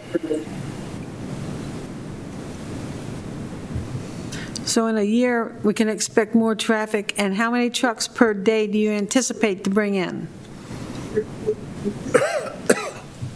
Like I said, 40 to 50 loads per day. Okay, thank you. Okay. Traffic. Any other questions? No? I guess we'll go to the public hearing portion. Is there anybody who wants to speak for or against the proposed mine? Okay, sir. Come up, sit down, and I'll swear you in. Before you sit down, if you would raise your right hand. Do you declare and affirm under the penalty of perjury that the testimony, response, and statement you may give will be the whole truth and nothing but the truth? Yes, I do. Okay, and for the record, would you state your name? Joseph Lacey, 28640 Loveville, Maryland. Okay, thank you, Mr. Lacey. I have a few questions, and regarding what was already brought up was the amount of water that was going to be used. They said it was the shallow aquifer or surface water. I have a well. I am directly across the road. My well is 30 or 40 foot deep. I've lived at this residence for 40-some years. He's going to be using approximately 259,000 gallons a day and 440,000 gallons per day during the month at maximum use. I don't know if my well can stand that. I'm not against him doing it or having his operation, but I can't. I'm retired now. I can't handle another $10,000 or $12,000 well to put in a deep well, 400 to 500 foot well. And I would just like to have it brought up that that was be on record that my well hadn't gone dry in 40-some years, and at this rate of usage is a lot. Even though it's being recycled, it's still a lot of water being used. And I'm directly across the road, and the impact fee that they said was a quarter of a mile from the area, quarter of a mile from where? Where was the starting point of the, where they measured the quarter of a mile? Because I'm directly across the road. The James Abel that owned the property previously, and I know there was a pond back there, but where did they start the measurement for the quarter of a mile where they said all wells were within 400 or 500 foot deep? And these are the questions, this is the question that I have.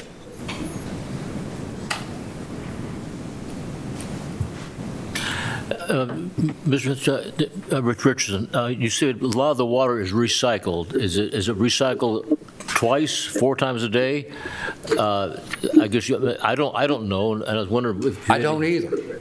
I don't know, but their paper says 259,000 gallons and 440,000 gallons, and even at a 6% loss, that's still a whole lot of water.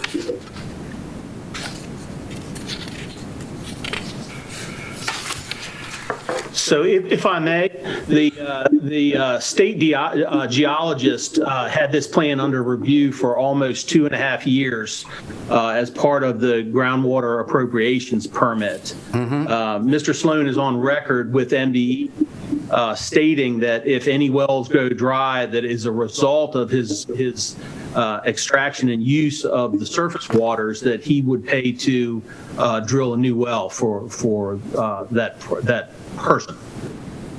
Okay, I'm satisfied with that as long as it's on record.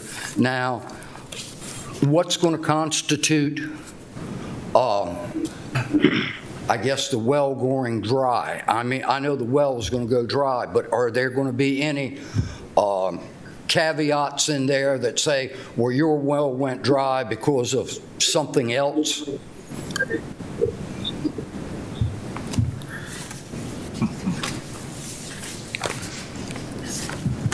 Mr. Lacy, I will assure you that we will replace your well.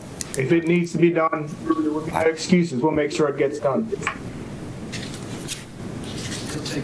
He said, I'll make sure that it gets done. And Barry, am I correct in your, Barry, am I correct that in your process of going through getting the appropriations permit, the water appropriations permit, that, the hope and belief is that it will not happen, but based on the studies that were done, but if a well does go dry, that's when Randy is agreeing to replace it, if it happens after this is approved. Am I correct in that? Yes, sir. Okay. So, Mr. Lacy, we certainly hope, and the state does not think that will happen to you, but if it does happen, Mr. Sloan is agreeing to replace your well, if the studies that they did were incorrect and it happens. Okay. I just wanted to get it on record that, My question of Mr. Sloan is, what is the circumference of the number? In other words, reaching out from this point, how many wells are we talking about that you would be assisting the landowner in terms of if it went dry? I mean, you got the one person across the street. I personally, only because I deal with a furniture person who lives back in that area, I know his well is only about 30 or 32 feet deep.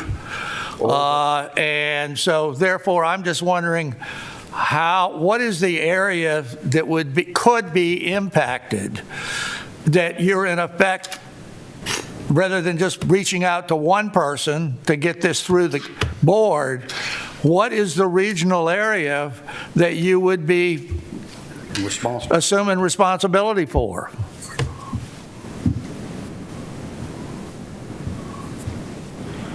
Do we know how many wells are within, whether it's a quarter of a mile, or a mile and a half of where this will be that are shallow wells? If I can make a comment. I want the answer. Barry, can you share some more of what I think you responded to that a little bit before in discussing the water appropriation permit and what was done. Do you think you can address that? Well, the state geologist looks at that, and I'm not sure how he determines the quarter of a mile from the extraction point. This pond actually catches surface water as well. It's fed from a spring and surface water. Bankment was recently repaired and replaced. So I would have to fall back on the state geologist, who is a much more expert than I, for sure. The only reason I ask is that there are a lot of Mennonites in that area, and they have personally dug the wells themselves. So I know they're not more than about 30 to 35 feet deep. That's why I'm just asking this question. If I may, back in where we're at now, we've been mining there for 20-some years, and I've had that agreement with the neighbors around there, and I've yet to drill a well. So we've had faced this before, and we were willing to do it then. We'll do it now.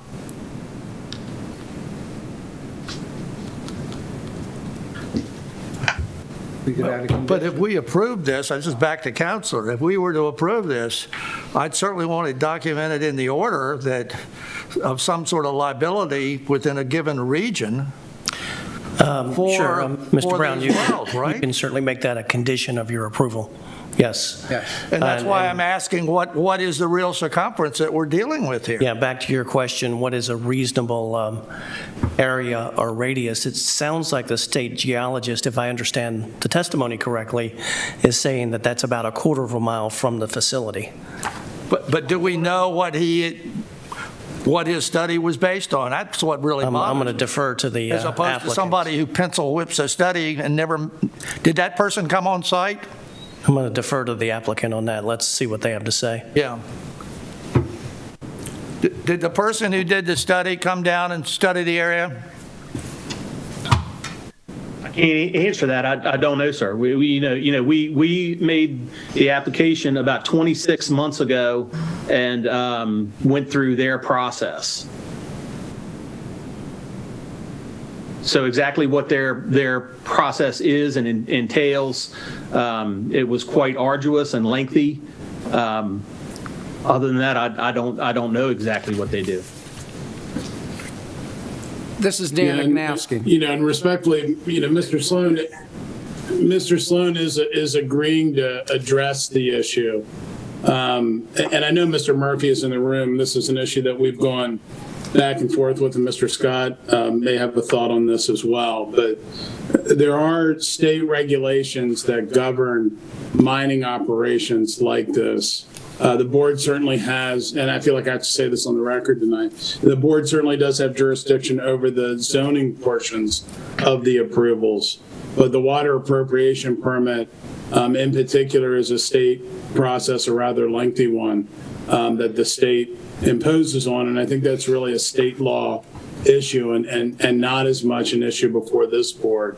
All that being said, you have an applicant here that has testified that he's run a similar operation before, has never had any issues, and he's willing to address any issues that come up from this before. I don't know what else the applicant could do. If I understood correctly, the applicant said he has been mining gravel for 20 years and hasn't had to replace a well. Is that correct? So That's correct. Everybody knows, though, that the water aquifer has dropped. And what if you're not going to dig a well? What are you going to do in August when it hasn't rained for 2 weeks? Close down your operation? Yep. Well, we've done that before. In about 2006, we had a very dry summer, and we did haul some out of some farm ponds, and some of the Mennonite neighbors shared some of their water, and I hauled it back to the plant, and it worked. And that would be my next option other than shutting down. If I may, the water appropriation use permit, item number 11, does say that if the administration determines a drought period or emergency exists, the permittee may be required to stop or reduce water use. Right. I read that. And I apologize to the board and to Mr. Lacey. I characterized that it wouldn't affect drinking. I don't have a shallow well. I often forget our neighbors who do have shallow wells. Right. So that was a misstatement on my part. Mr. Chairman? Yes. Just a comment. I did some research on this on a previous thing we had. Oftentimes, there's several aquifers on a piece of property, and nobody really knows if they're ponds or lakes that are not moving, or streams or rivers.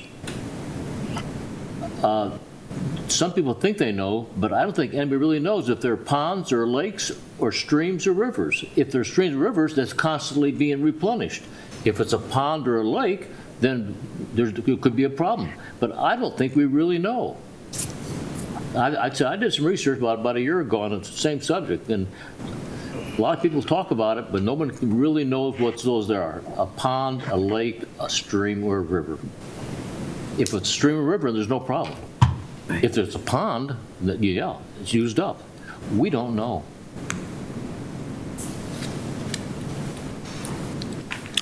Okay.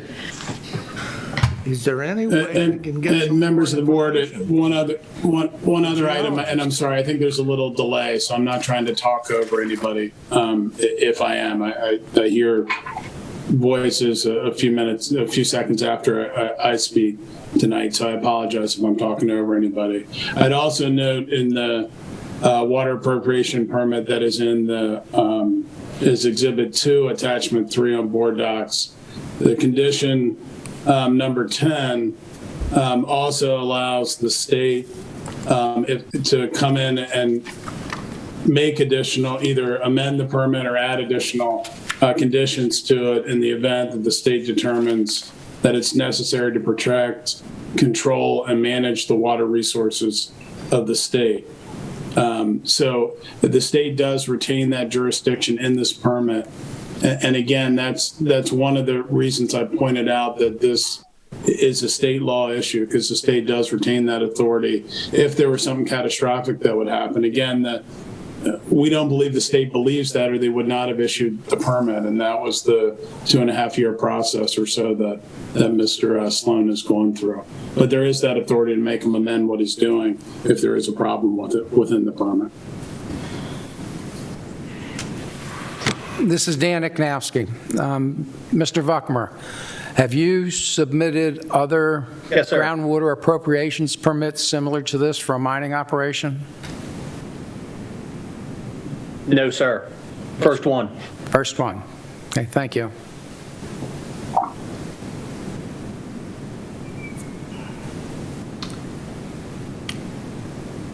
Mr. Lacy, was there anything else? Yes, I just wanted to say thank you for hearing me, and I'm not against Mr. Sloan having his mining operation across the road from me. I want to be a good neighbor, but I also want to have some water for my house. Okay, thank you, sir. All right, thank you very much. Is there anybody else? We check with Sherry? No, not yet. All right. Got somebody else coming up. Stacy, Would you raise your hand and please take the oath? Do you declare and affirm under the penalty of perjury that the testimony, responses, and statements you may give will be the whole truth and nothing but the truth? I do. And your name? Jason Owens, And your address? 28632 Point Lookout Road, Leonardtown, Maryland, but Loveville. I live right behind him. Okay, thank you. Sir, would you take your hat off, please? Yes. Yeah, I can do that. Sorry about that. My biggest thing, I was curious about hours of operation. I believe Mr. Sloan already operates his other plant from 7 to 5, Monday through Friday, with the maintenance on Saturday from 7 to 12. Just curious if that was going to remain. If he could, or they could answer that, that'd be fine. I think we discussed that earlier, and that was one. Yeah, I didn't get a evening hour, I guess, but well, the current. Basically, my question was whether or not they could work with the existing conditions, which were those hours that are already there. So are you? Would you like me to repeat those hours, sir? Yeah, yes, if you don't mind. Okay. So the current conditions that the mine is required to operate under, hours of operation from Monday to Friday, 7 a.m. to 5 p.m., and from 7 a.m. to 12 p.m. on Saturday for site maintenance only. And no burning, right? Is another condition. Yeah.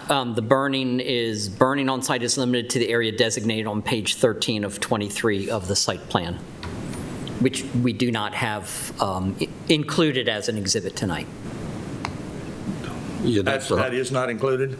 No, that's a whole. That's on record as the previous conditional use but they approval. suggested this was going to supersede.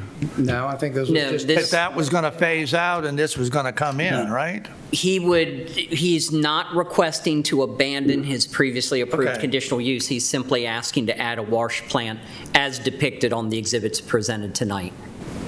So when they said they were happy with those conditions, really that one about burning was incorrect. Correct? They would have to tell you what their agreement was. I don't understand what you mean by that. What Mr. Sloan said, that he's willing to retain the conditions that are on there. We weren't here tonight seeking to change those. We're simply here asking to add the wash plant to the existing mining operation. They were never intended to be removed tonight. We're not asking to get rid of the old conditional use and replace it with a new one. That is not our intent. That was not in our application. We're simply asking to amend the existing conditional use to allow the wash plant. No, all I'm saying is we're not superseding the those. existing conditions by this action. That's correct. And we were not, that's correct. And we were not requesting that they be superseded. Okay. So that answers your question too. Yeah, that's it. I'm for the operation. I used to work for Maryland Rock, so I get what needs to be done. I just want to make sure just what to expect once I hear some sand and gravel beating and banging across the road. So I appreciate it. Okay. Thank you very much. Anybody on the phone? Okay.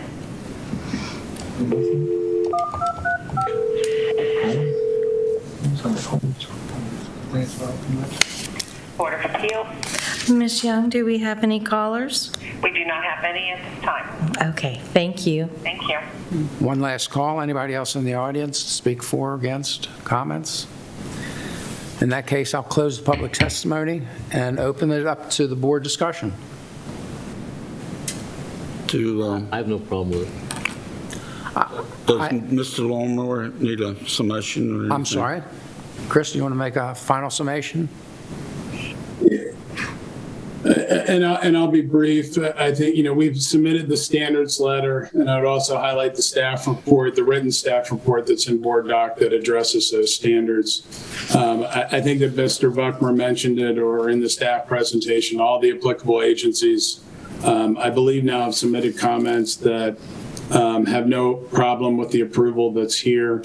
Again, we were happy to come tonight to amend it. There was that note on the original site plan that said material would not be washed at the plant, but we're simply asking to allow the wash plant to be operational in the existing mine that's there. We certainly appreciate the neighbors coming out tonight, the nature in which they did it, and it's very nice to be in front of you with an applicant that takes to heart addressing those concerns and is willing to say it on the record. So we submit on the standards, but if you have specific questions about any of them, certainly let us know. But between our letter and the written staff report, we think they're addressed adequately. So thank you. Okay, now board discussion. I think the fact that he's shutting down the other plant, pretty much, and it's going to get all that traffic that's currently on Friendship School Road will be out on Route 5 and won't be interacting with a lot of that back road with no shoulders, and it's just a lot smaller road, and I think this is a wonderful thing. I really do, to get it off that back road. I have a problem with the water issue. It seems like we don't know even if the person came on site or came down here or even knows how many surface wells there are and whether or not the water will impact that. I mean, the gentleman here is absolutely right. I mean, there's just too many, as I say, Mennonites that I know in those areas that have shallow wells. And what do? We let the cow get out of the barn before we enact what the permit says here, shut down the operation? These families have to live on water too. So I hear what Mr. Sloan is saying, and I realize it's all in good faith, but how many other places are potentially impacted other than the gentleman across the street? And I just don't know what the geologist has put into his report or what it's based on. I mean, Mr. Richardson is right. Do we know what is feeding this? I mean, we don't even know that in this report. So I'm just saying, do we have enough information to act? Is the question I have in terms of the water issue. If you go to the computer and look at the aquifers, there's several aquifers. Some go all the way from Delaware to southern Virginia, passing through Maryland. Others go the other direction. And sometimes there's 4 aquifers in one area. Some are very shallow and some are deep. I don't think we really know. And again, I use the same words. If it's a pond, there's a problem. A lake or a stream or river, we don't know. I don't think these geologists really know. And I did a lot of research before, and I don't think there's a good clue. We can ask more questions, but I don't think these people really know. I'm just saying I don't know what was the scope of this person's investigation. But he did say most of the water is recycled, reusable. Recycled is the wrong word, but used again and again the same day. I do think it's very generous of Mr. Sloan to offer to replace those wells that do go dry. The only problem is what is the circumference from the point that he's using it? That's my concern. How many wells are we talking about? I rely on Mr. Sloan's testimony that his current wash operation on Friendship School Road, I think he said he's been there close to 20 years and he hasn't had a problem. They hadn't replaced any wells. Mr. Chair, if I may, we've seen a number of these mining operation applications in different contexts, and Mr. Longmore kind of alluded to this. There is state law that, and I think this comes up in most of these cases, that says that state regulation of these mining operations, gravel extraction, what have you, supersedes our authority except in traditional zoning contexts. And so what Mr. Longmore was alluding to earlier is that this board is to constrain its consideration of this case to traditional zoning issues. And I guess there's a fine line there, but how do you define traditional zoning issues? My question, though, I guess for the applicant is, it sounds like he may have proffered, at least as to Mr. Lacy, that if Mr. Lacy's well runs dry, that he will replace that well. And I don't know from the testimony whether he's proffered to do that for other adjoining properties, and going back to the question of whether he's proffered to do that within a certain radius or certain distance from this property. But it sounds like he, at least I think, would make such a proffer. And I guess I'll throw that to Mr. Longmore and the applicant. Well, that's good to say that, but what... Yeah, I mean, I guess, and Randy, I'll have you... What document do we have to Randy, enforce it? I can have you... We can't enforce the state permit. So what I would think is that maybe we ought to have something as a condition for the use here and for the well, since we're expanding to be a wash plant now. Yeah, and that was where I was going with that if Mr. Sloan would proffer it, we could put that in as a condition. And I would recommend or suggest that if the state feels that a quarter of a mile right now is adequate for their study purposes, then that's perhaps what we should do. It's a quarter of a mile radius from the well site. That if any wells fail in that area, they'll be replaced by the applicant. I think it's a good idea. Quarter mile from where? Well site, wellhead. From where? Pond. He doesn't have a well. The pond. From the pond? Yeah, I believe the state permit said extraction point, which the water is extracted from the pond. Now, unlike a wellhead, which is a fairly small point on the ground, the pond is a larger point, so... The center of gravity of the pond. Well, no, I wasn't suggesting that, but I mean, but if you say the pond, you're actually getting a quarter mile from a larger geographic area. I'm not advocating for or against that. That's what fills up the pond, so that's a very good point. That's what fills up the pond, is the perimeter of the pond. So that's what it should be, a quarter mile from the perimeter of the pond. Okay, so that would say it's a quarter of a mile. How far is it from that pond to Route 5? Can you measure? I'm getting there. Because a quarter of a mile might not be enough. Yeah. Mr. Murphy. Let's turn off the... If I may, Mr. Scott alluded to a question. Well, first I'd like to say that Mr. Scott's position, as well as Mr. Longmore's, is the position of the county, that this board and the zoning ordinance are limited to what the Court of Appeals calls classic zoning considerations. And Mr. Scott said, what are classic zoning considerations? Or I think he said traditional zoning considerations. And in fact, the Court of Appeals has said exactly what they are.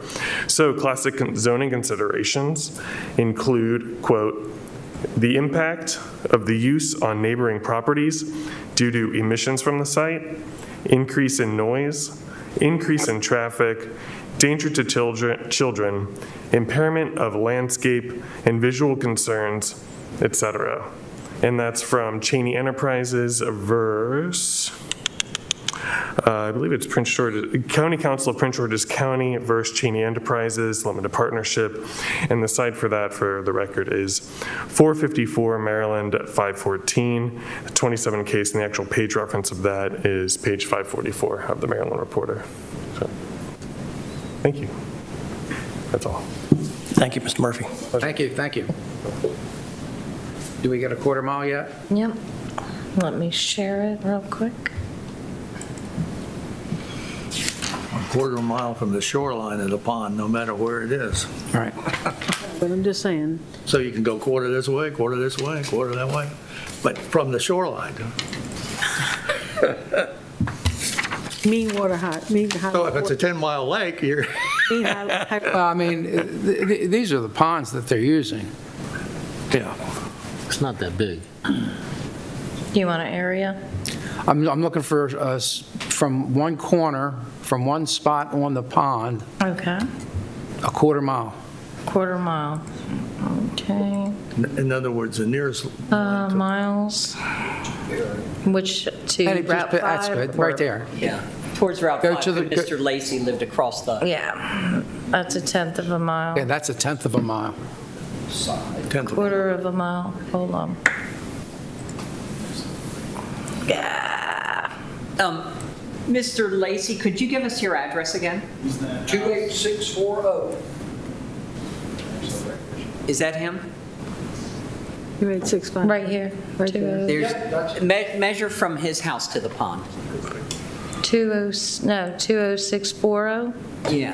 286, okay. 8640, yeah. Okay. So you'll have to zoom out. There you go. All right. You want miles?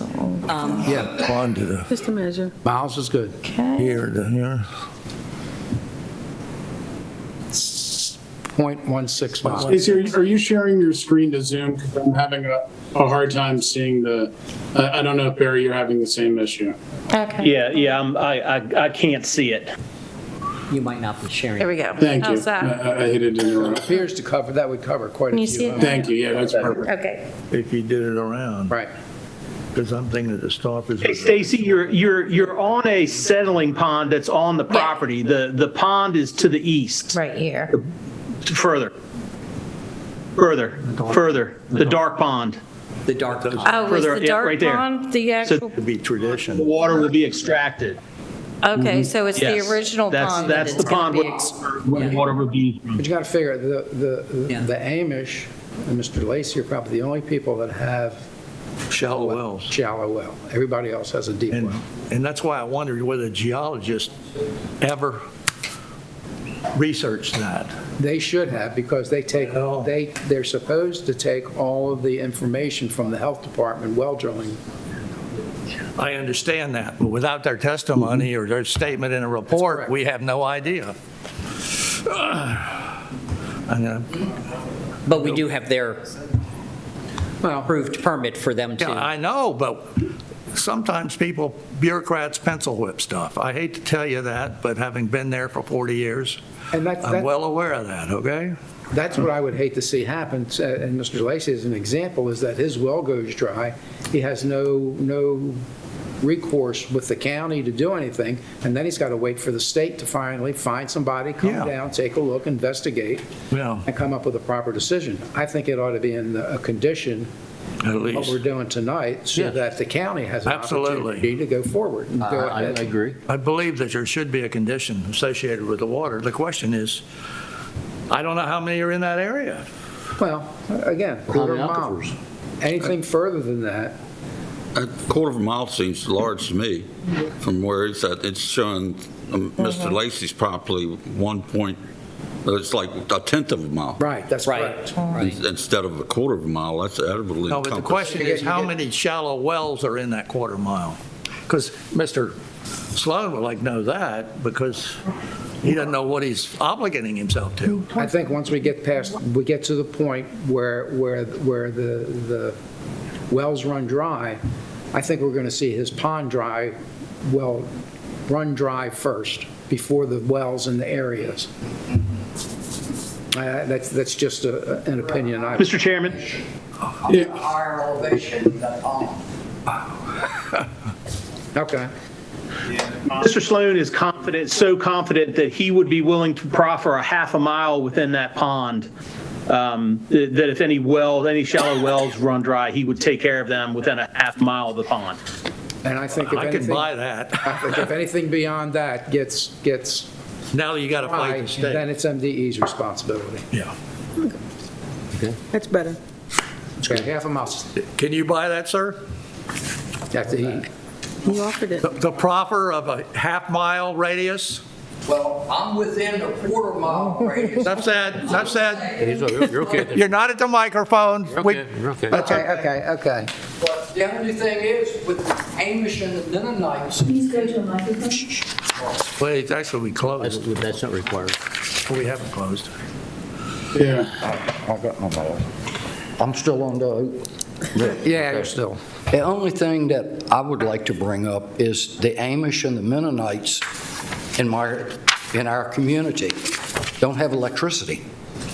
So even if he agreed to put in a 400 or 500 foot well, they don't have electricity.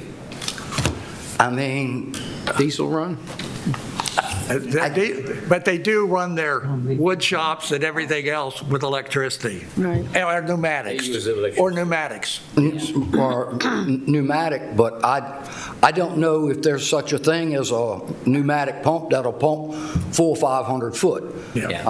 I'm sure there is, but If I may interrupt, I think Mr. Longmore would have good grounds to say that public testimony had been closed, and Okay. Yeah, So- I'll concur with that. There was a question from the board, and I think we've got it clarified. Thank you, sir. I just wanted to be on record to show that I... Okay? Yes. And you have. Okay. Thank you, Mr. Lacy. Thank you, sir. thank you, sir. Where did we leave off? We were in discussion, were we not? We're discussion and a half-mile proffer from The applicant. the applicant, correct, Counselor? Correct, yes. Okay. I would hate to, we were talking quarter mile at first. But How can he see in the future? I'd hate to, because just within a tenth of a mile is Mr. Lacy's house. I don't know how many houses are within a half a mile. But the point I guess I believe in is that I don't know for a fact, but I would venture to say not a lot of those have dug wells unless they're I agree with that. I agree with that. so that the probability of a lot of those houses in that area having their well go dry from groundwater extraction, I don't think is. Not gonna happen. Well, you want to constrict it to No. to dug wells? I just, you don't know what's going to happen with that. For the basic drill, it's a 20-inch thing, and everybody's well go dry. I'd hate to, for him trying to get this approved, I'd hate for him to be stuck with something that later on might bite him for no reason.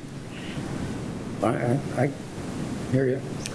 I mean, quarter mile or just dug wells, either one of those I'd go with. Dug wells within a half mile, I'm fine with that. But not everybody's well within a half a mile. That's excessive. Of shallow, and it's not defined whether it's 30 or 40 or 50. Right. But shallow yes, wells. Where the guy went in and dug it and put his own liner in, which is what the Mennonites have done. Right. But shallow wells, I'm perfectly fine with that. Mr. Sloan is the quote-unquote expert because he's done this for 20 years. And he really is, he's proffered the half a mile. He's really sure that's not going to happen. So I'm ready to make a motion. Shallow wells. Okay. I'm tired of talking about it. In other words, you want to get out. No, I want to get out of here too, but I want to be fair. I think that's People unfair. that aren't sitting here, that wouldn't come here. Oh, I agree with that. Okay. I agree with that also. But I don't want to, stuck with something. When he offered the half mile, and if we defined what the well is. If you define it as shallow wells, I'm Shallow perfect. dug, hand dug wells. I'm fine. I'm perfectly fine with that. Within a half mile, great. And if he's willing to do that, and Counselor Yeah, agrees. Yeah, Yeah, Mr. Chairman and board members, Make your motion. to clarify Mr. the, Longmore wants to talk. Yeah. Mr. Longmore. just briefly, to put on the record, legally, we believe this is a state preempted issue. But again, I'm here with a client that wants to address it with this board because we understand your concerns. The condition that he would be willing to do the half-mile radius is for shallow or dug wells within a half-mile radius that he would be willing to replace. I think that addresses the concerns that have been raised here tonight. And it's a proffer that really goes beyond what we believe the legal authority of the board is, but you have a citizen here asking for something, and he wants to address the concerns of his neighbors. So I'm proud that he's doing that, but for the record, I feel like I had to state that. But it is a half-mile radius. He's willing to agree to a condition of dug or shallow wells. Okay, I'm good. Okay, then do it. Okay.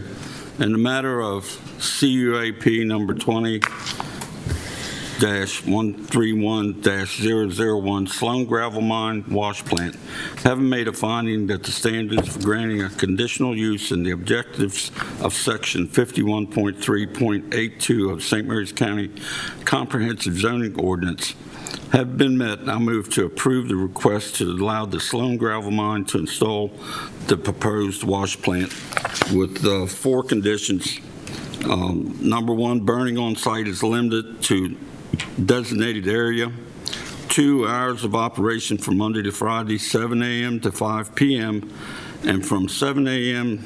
to 12 p.m. on Saturday for site maintenance only. 3, compliance with State Highway Administration entrance permit. And 4, that they will replace any hand dug or shallow wells within a half-hour radius of the pond on the site. Okay. Second. Motion and second. Second. Richardson? Mr. Richardson? Yes. Chairman, I hate to interrupt, but I need to clarify one thing. So just for, there was testimony tonight of an intent to provide a future office building and scale that are not depicted on any of the exhibits. Is it your intention tonight to approve those future additions without having to come back before the board? Yes. Yes, yes. Yes. You want to, Yes. That's You how want it's to put that in there? Yes. Motion? You want to add that to your you motion? want to put that in as a condition? Not a condition, but an acknowledgement in the motion that they do, when they propose to add those to the wash plant, it does not have to come back before the board. Yes, I'm good with that. Okay, that's part of the motion? Yes. Part of the second? I second it. Okay. Call for the vote. Mr. Richardson? Yes. Brown? Yes. Yes? Yes. Yes. Okay. As you hear, the conditional use has been approved. An order reflecting the board's decision will be prepared by staff and signed by the board within 60 days. A 30-day period follows from that date when the order signed in which any aggrieved party may appeal to the board's decision to the circuit court. The recording secretary will mail you a copy of the order once it has been signed. And again, thank you all very much. Thank you. Good luck. Thank you, Mr. Chairman. Thank you, members of the board. Thank you. Thank you. Okay. If we could go on, I think we have minutes of the March 11th, 2021 meeting. I think they were mailed to all of us. And is there a motion to approve? So moved. Second. All in favor? Aye. And then we have also received orders for ZAAP number 2017-46, Town Creek Marina, Burkhardt Appeal. Any comments on those orders? Other than Mr. Chairman, I thought it was written very, very well. I liked the way it was presented. Make a motion to sign the order. Second. All in favor? Aye. Then we have a second order for ZAAP 20-132-006, 711 on Millstone Landing appeal. I, Make a motion to sign. no, wait a minute. Okay, you have a discussion. Second. Okay, discussion. And discussion? I have a comment about the order in that when it told, next to the proposed concept plan may be served by adequate public facilities, how can we say that when the road intersection adjacent to it has failed or has a D rating? And it was never mentioned. In other words, if I compare, and I shouldn't compare, but one order presented all the facts, this one doesn't present the fact that there was a traffic study, and the results of that traffic study failed. In other words, the adequate public facilities portion of this, one portion had a failure on it. Not saying that the board didn't vote to approve it, but should not be documented in the order, is my question. So if I recall the testimony correctly that evening, the traffic engineer presented their traffic study, and the conclusion was that even though the service or operation of those intersections was a level D, that a level D is still allowed and permitted under the zoning ordinance. And so they didn't fail, and Mr. Knight can correct me if I'm wrong on that. So the intersections did not, or the intersection in question did not actually fail. And also that finding of adequacy of public facilities is a necessary part of our finding with respect to the approval of the concept site plan.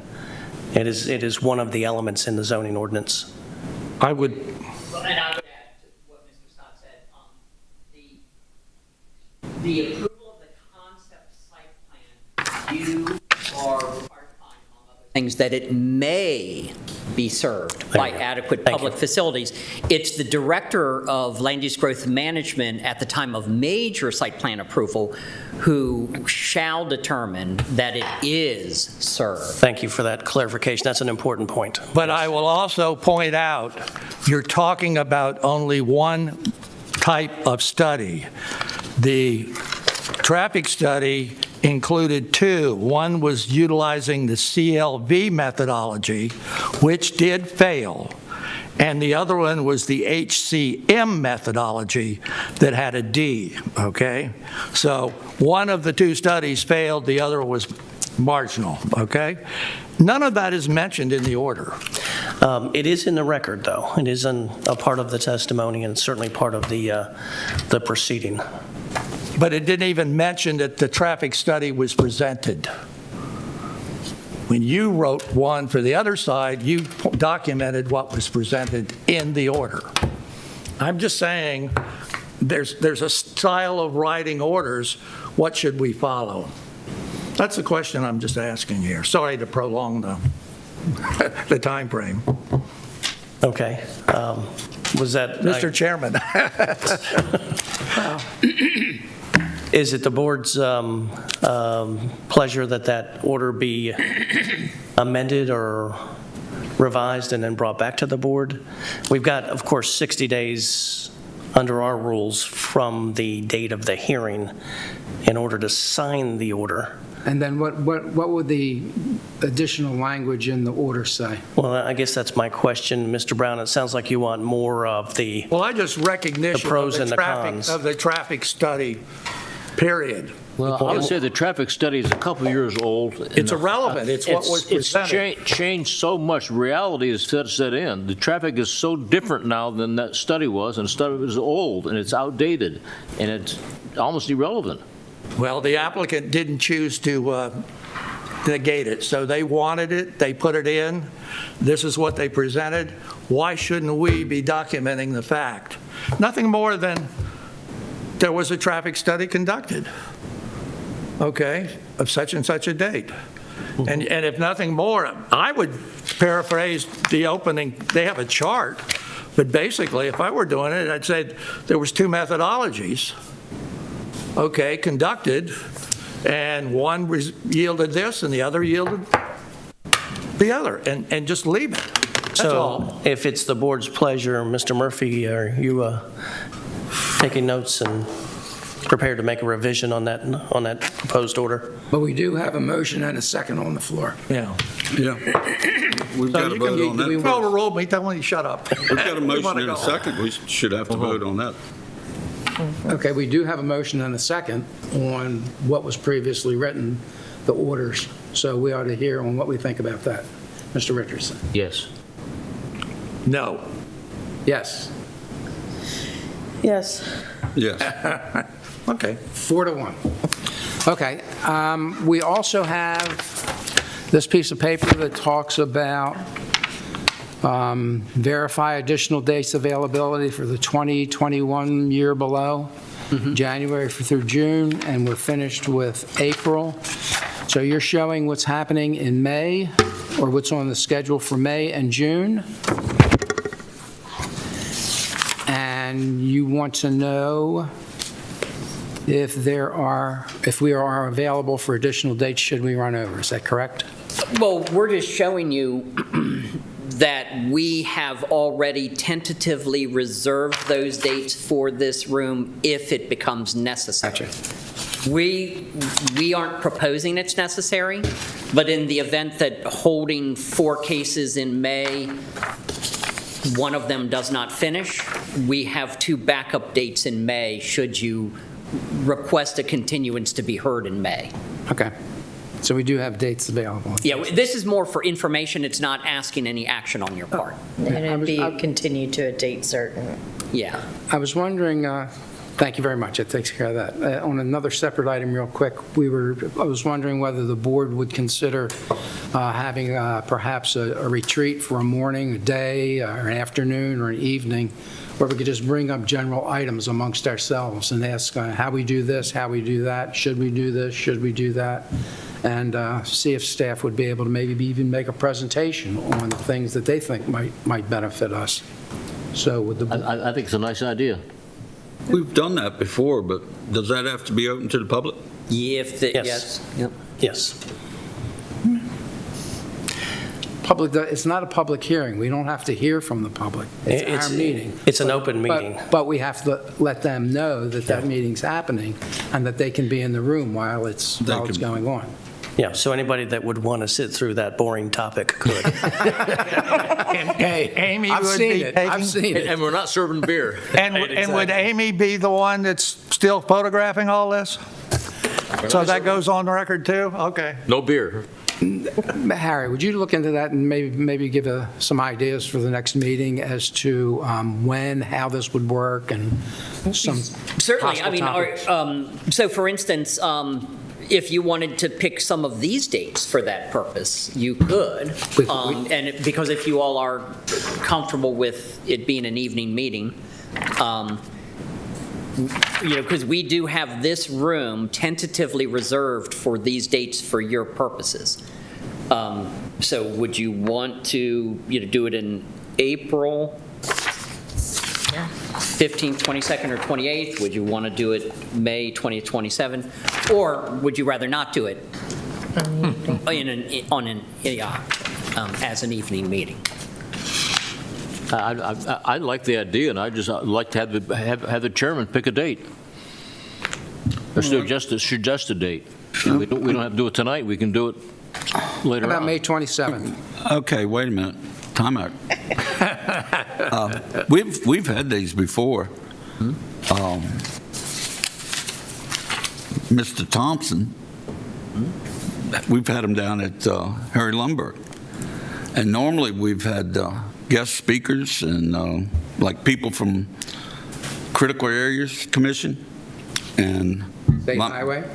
We've had, the best one we had ever, and just my opinion, was we had the heads of the departments, like soil conservation and planning and zoning, and how just to sit back and hear what they do together was so informative to me, or the lack thereof, to where they don't, you'd think they're doing it, but they're really not. That was good. That was very informative for, the board, but I'm just throwing that out there. Been there, done that. Well, You have. That's all I wasn't there, but I heard about it. And yes, Mr. Hayden, was very, it was very nice that he could offer a separate meeting room. I can schedule a meeting room. And we can talk at the next meeting if that's what you'd like to do about subject matter and who we should invite. But, and so maybe everyone just needs to think about it more, about what time of day, what day of the week you have in mind. Okay. Because I didn't hear a whole bunch of, yes, let's do it on a evening here. Oh, no, I'm fine with that. Why don't we do that? Again, I guess that's where we start off. Why don't you come back next month with a couple of suggestions for topics, speakers, or topics that we ought to be talking about amongst ourselves. Yeah. And then we can see how long that may run, and then we'll go from there for time and date. I don't mean to supersede the chairman, but at one point, I thought that Mr. Weisskopf had tried to get Critical Area to come down here and give us a talk. Well, they wanted to come down here. And of course, I realized one time they snuck in here too, okay? But anyway, having been on this board for 9 years, other than seeing that one letter, what do I know about Critical Area, where they're coming from, or anything else? To me, they are a prime subject, because how many of our cases are all Critical Area in some form or fashion? Yeah, they very much tried to come down, and then COVID hit. And so they were scheduled to actually come to several times. But as just a suggestion of one of your topics. So Critical Area Commission. Yeah. That, because they don't cover it at all in that, what is it, the two-day training that we had here. Oh, no, there was 20 minutes. No, that was Appeals Board. Appeals Board had 20 minutes, but they didn't touch the Critical Area. Right. I timed it. It was 20 minutes of it. Mr. Brown had questions about, how do we make these decisions of how to zone property? We could certainly give you a presentation on that. If Mr. Guy. I have to do nights. Please come to the microphone. the hearing's over, join the board. There's no decision to be made here, and so you're welcome to participate. Awesome. So I get to talk. I have to do nights, and Tuesday nights are the best for me, depending on what it is, just due to work and everything else. Okay. So I hate to limit it to the board. If I have to watch it on YouTube, I will. Okay. I do have to do nights. And Mr. Chairman, knowing that in 3 months, he may be one that's sitting up here too. And I heard Tuesday night. Yeah. Okay. Unless you invoke that other rule. I think we invoked the other Thursday? rule. Okay, all right. Nights. So, which would actually bring us back to, do we want to maybe pick one of these, or we're getting ahead of ourselves? Let's hold Okay. off. I mean, they're still there. They're going to still Okay. be there. Understood. We can make a decision next week. Next month, excuse me. Next month. And then consideration of critical areas. If they're coming from Annapolis, we might want to try to get them in early. Got a new hotel in the area. so Yeah, they're welcome. the one reason they didn't make it last time is their car literally broke down. Their Yes. state car broke down. Got a call at 5 Fire, o'clock. snowstorm, and then the pandemic. Tell him let Larry use his. Yeah.